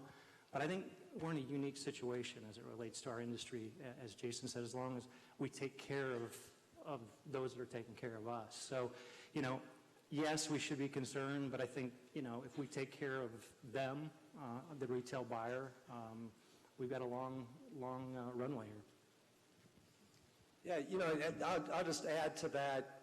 The economic indicators, as Frank had mentioned earlier, are all very favorable for our industry, and there really appears to be nothing on the horizon that would be disruptive in the near future. Having said that, I think that we recognize and all know that so goes the general economy, so goes the RV industry.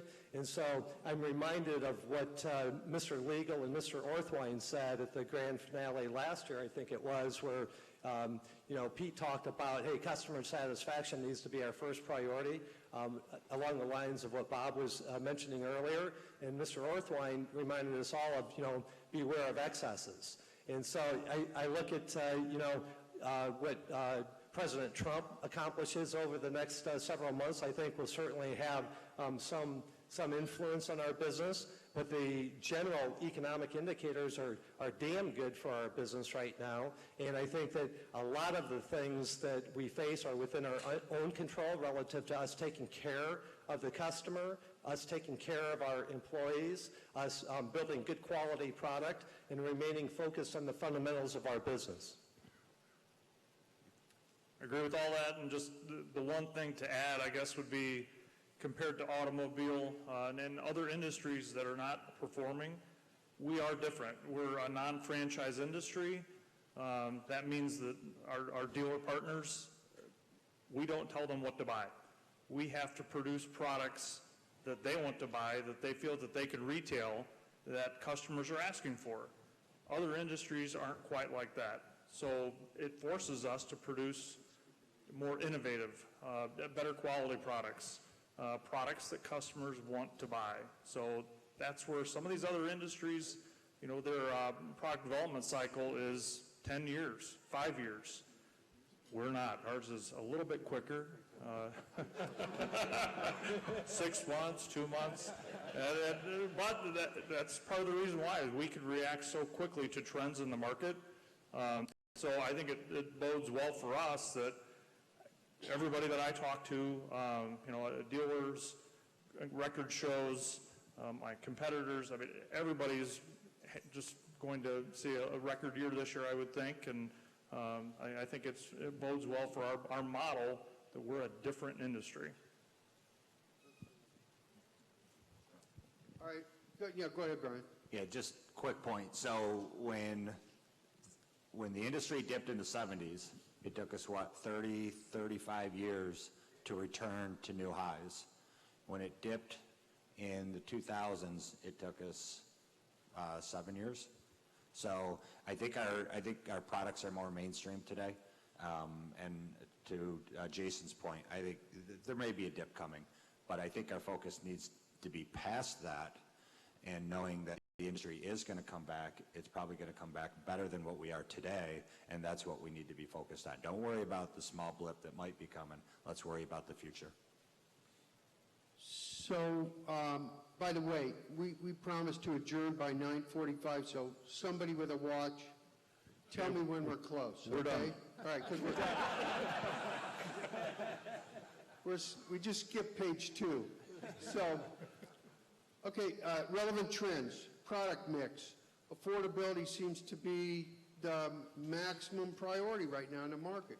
We're seeing a wave of sometimes lightweight, but relatively inexpensive, a lot of travel trailers. 65% of shipments are travel trailers, which has never happened before. There's Gundon. I didn't even see him here.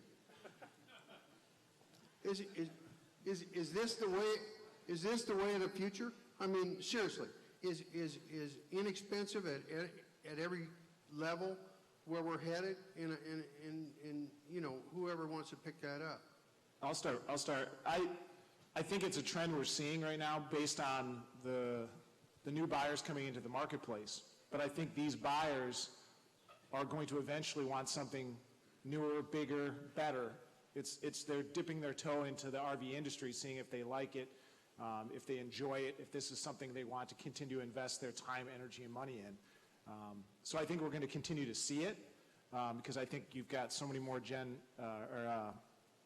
the next generation, younger people coming into the marketplace. But I think you're going to see those people over the next 3 to 5 years trade in and trade up. And you're going to start to see some of the bigger, more expensive areas of our industry be able to grow. That's at least the indication that we get. When you talk to these people when they're buying, they're not just buying for right now. They're looking into the future and trying to plan what they want to do. So it's not just price?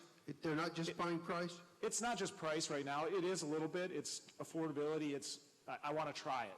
I'm not going to go in here. I'm going to start here and hopefully then take the next step if we do all the things that we say we can do and give them a great experience. Yeah, I think that's a key point is the experience. We need to make sure that we're focusing on the back-end support and everything to give them a good experience and make sure they stay in our lifestyle. You know, if we go on a cruise and we don't have a good time, we're not going to go on another cruise. And it's the same thing with RVing. If these new buyers buy a camper and they don't have a good experience, then they'll spend their money somewhere else. Pointing at me now? All right. Staying on trends for a second. Internet sales. More and more RVs are being sold over the internet. It's bigger and bigger. Is it a good thing, bad thing? Right, and more aftermarket products. More aftermarket. Yeah. So, especially Brian and Lauren, where do you see this headed? We talk about this a lot. The internet's obviously a huge part of, I think, the research that our customers do. I think it's still a very small percentage of sales actually transmitted through the internet. I think those people are still, they still look at an RV, whether it's at a trade show or a dealership. Customers are touching and feeling something before they're buying it. So I think from our vantage point, from a dealer, and Brian, you can correct me if I'm wrong, we need to be able to interact with those people online. We need to be able to communicate with them, give them great information over the web, and encourage them to come into the dealership to see the vehicles. Encourage them to come into the trade shows and see the vehicles. And if our dealership does our job correctly, then they don't go home and look up the best price online. So it's up to us as a dealership to do a better job of engaging that customer and getting them to, purchase local. And we can give better service, and that's part of probably the experience factor that we talk about. And that's why we invest, millions of dollars in service facilities and training and all those things. It's very important, and we have to be able to communicate that to our consumers. And if we don't, then, I think the web becomes an even bigger player, because then it does become, like you talked about, just about price, because it can't just be about price. Well, I'll jump in here. We talk about price a lot, and this kind of goes to your prior question and this question, but I firmly believe that if all we have to sell is price and price alone, we lost the sale and we don't even know it. I think that we need to be focused on the value and the experience, like Brian and Lauren both mentioned.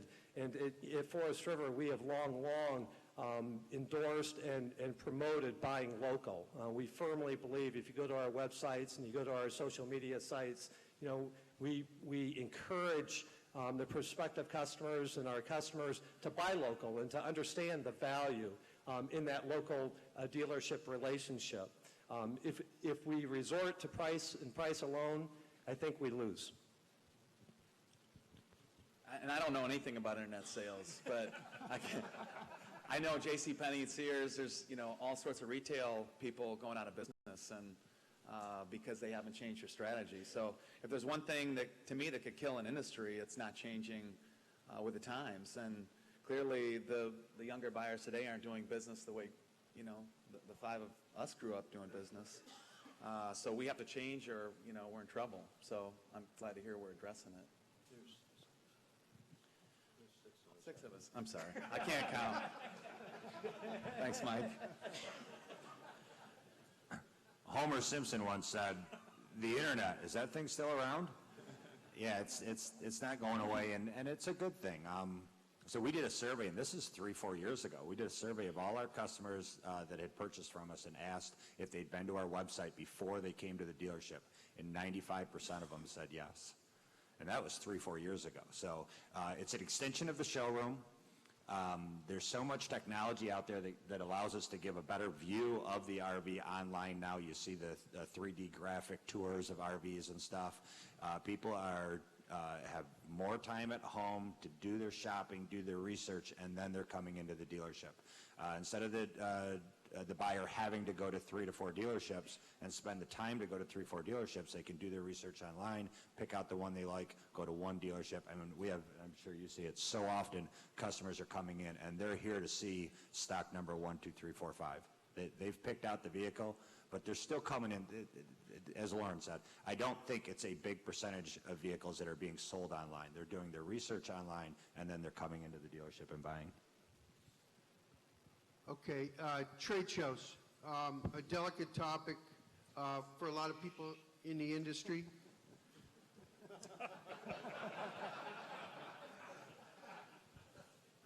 Since the recession, in a lot of industries, trade shows have taken a hit. In this industry, we still have RVIA Louisville show. We still have our RVDA Con Expo, and then we have this wild and crazy open house.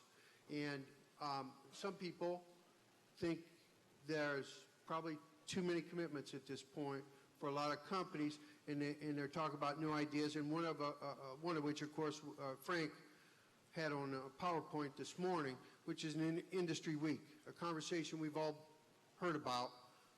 Where are we headed? Where do you think we should head, Bob? Well, here at Thor, we obviously perform very well at the Open House Week, which we host right here in the lake that we have outside. So that's always our biggest fear, that if we've had rain before, but, dealers have told me, we know how to use umbrellas, so that's been our biggest selling piece, and it's been very popular for the manufacturers and the dealers to move that time frame back to September. I'm on the RVIA board. We've talked about a consolidation of shows possibly. It is tough. I mean, fall is tough. Our guys come back from Hershey. They jump right into open house. They've got a little break. We go to RVDA, and we go to Louisville. The fall is full. So we would be all for, if there was an industry week combination, not of the open house week, because we really like that, but of some others, we would definitely help support. All right, yeah, so it's really all about what adds value to the industry and to our primary customers, our dealers. So the Expo, which was founded by Pete many years ago, served a real need for the dealers and filled a gap that wasn't filling a need that maybe Louisville served. Louisville still, the RVIA show still serves a significant need, and from Forest River's perspective, we'll continue to be at the RVIA show as long as there's a need from our dealers and they see the value in it. We too do real well at the Expo, and that's a great business venue for us. And we think that adds a lot of value to our dealers as well, and it certainly has transformed, kind of like what Jason was saying, hey, look, we can't just keep status quo. I mean, nobody's ever pleased with status quo, so we've got to look at opportunities and changes that makes the industry better, more nimble, and more adaptable. I guess I would just say, similar to what they're saying, but time has become very, very precious for all of us out here, our teams. I mean, when you think about the fact that, normally we give our team members, Thanksgiving period to shut down, Christmas, New Year's, usually the 4th of July. I mean, you're cutting weeks and weeks and weeks out of, kind of a year. And then to throw in, the Louisville show, it's another event you got to prepare for, you got to plan for, you got to make sure you're ready for. So, if we could somehow roll things together, I think, at a time, especially when, we're all busy trying to build better products and new ideas and work together, I think it would benefit us. Me? All right, so Bob and I were talking like we've run out of time, and we're just obsessive compulsive about schedules and your time. So we're going to do one more question. It's a relevant question. The industry's conversation about the customer experience. Let's end on this one. And the commitment now, or kind of a live commitment, whereas it was a latent one a year or 2 years ago, to improve the experience throughout North America of the owners. You've touched on it here, Brian, but just if you would address this, it's a big deal, but we won't get down in the weeds on it, on the details. But let's conclude on this topic. You want to start?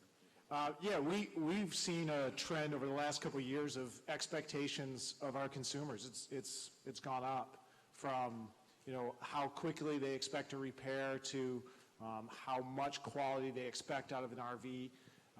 We live in a day and age where you can click a button and you can have a package show up at your house for shoes, for clothing, for food, for whatever it is, appliances, and it'll be there tomorrow or the same day. And if you don't like it, you can box it up and ship it back.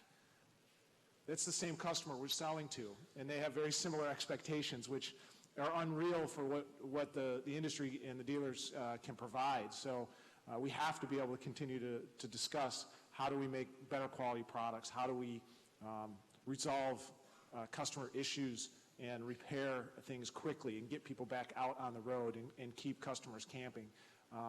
That's ultimately the big question, and how do we do that? But we definitely see a rise in our expectation of customers. And part of that from the dealer standpoint for us is, we have to make sure we have good enough facilities and trained technicians and better communication with our consumers, our customers. And that's a lot. But we need to get better. We have to get better. We have an opportunity. All these people we just talked about that are coming into this industry for the first time, we have to give them a great experience. Otherwise, they're going to choose something else, like Brian talked about. This topic ties into every single question you've asked so far, and Mike touched on it at the very beginning. So, it's super important. I think the biggest opportunity for everybody here in this room, there's a lot of business owners and business leaders here. We can't make enough investment in this area. By the time we think we've made enough investment, we're already behind because the consumers are just, expectations are so much different, and the expectations are so much higher than what they've been in the past. So for me, in our company, and I know of a lot of other companies, it's an investment issue, and I don't see enough investment from where I sit. When I hear time and time again at trade shows and just running around the industry, that we're leaving customers stranded for 30 or 45 or 60 days.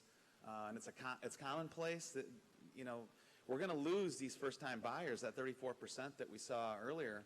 We're going to lose some of these people, and we're depending on these people for the industry to grow. So, to me, the answer is pretty simple. It's an investment problem.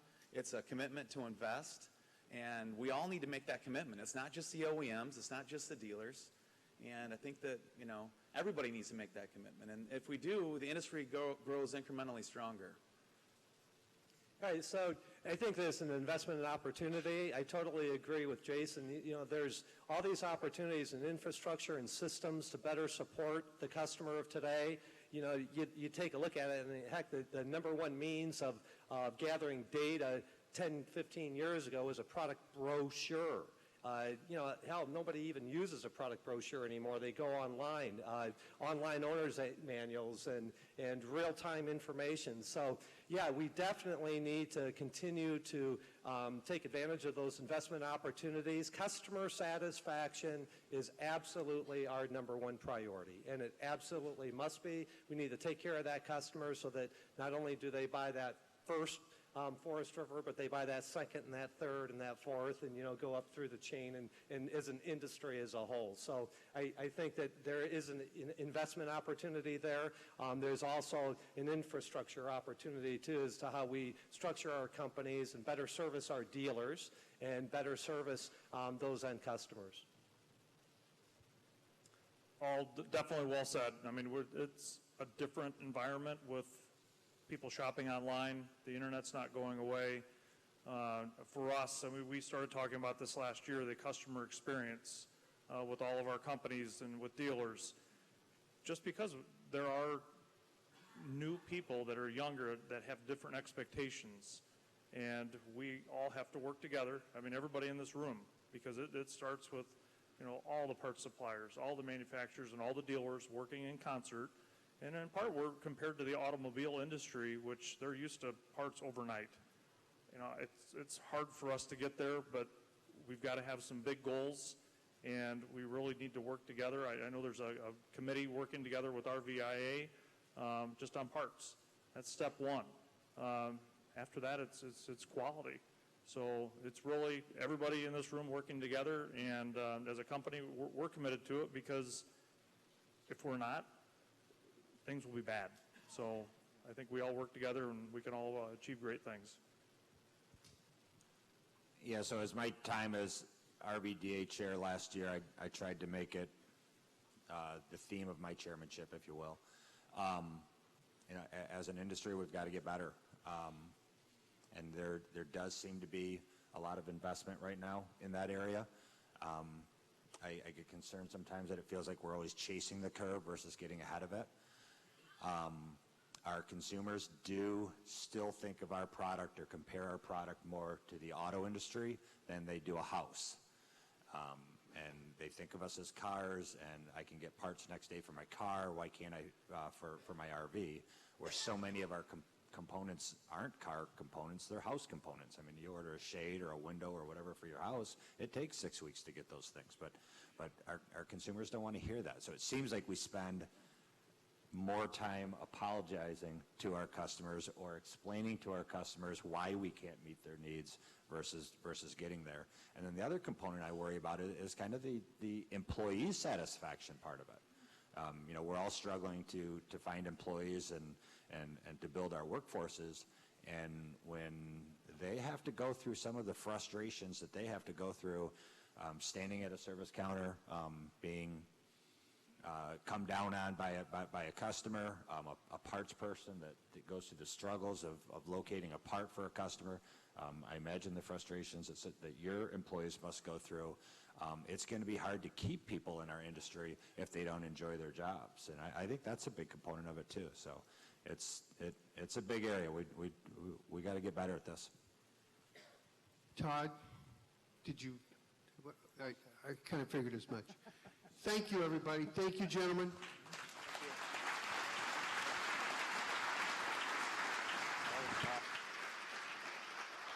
Have a good rest of your day. Go back to work. Thank you. We appreciate you coming. Went good. Yeah, went well.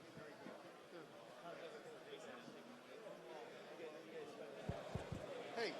Today's program is recorded and archived on YouTube. If you search 2017 RV Industry Power Breakfast, you'll find it. Thank you. Thank you. Yep. Hopefully we did well. You did well. Y'all did well. Y'all did well. Thanks, Sherm. Thank you. Always a pleasure. Thank you.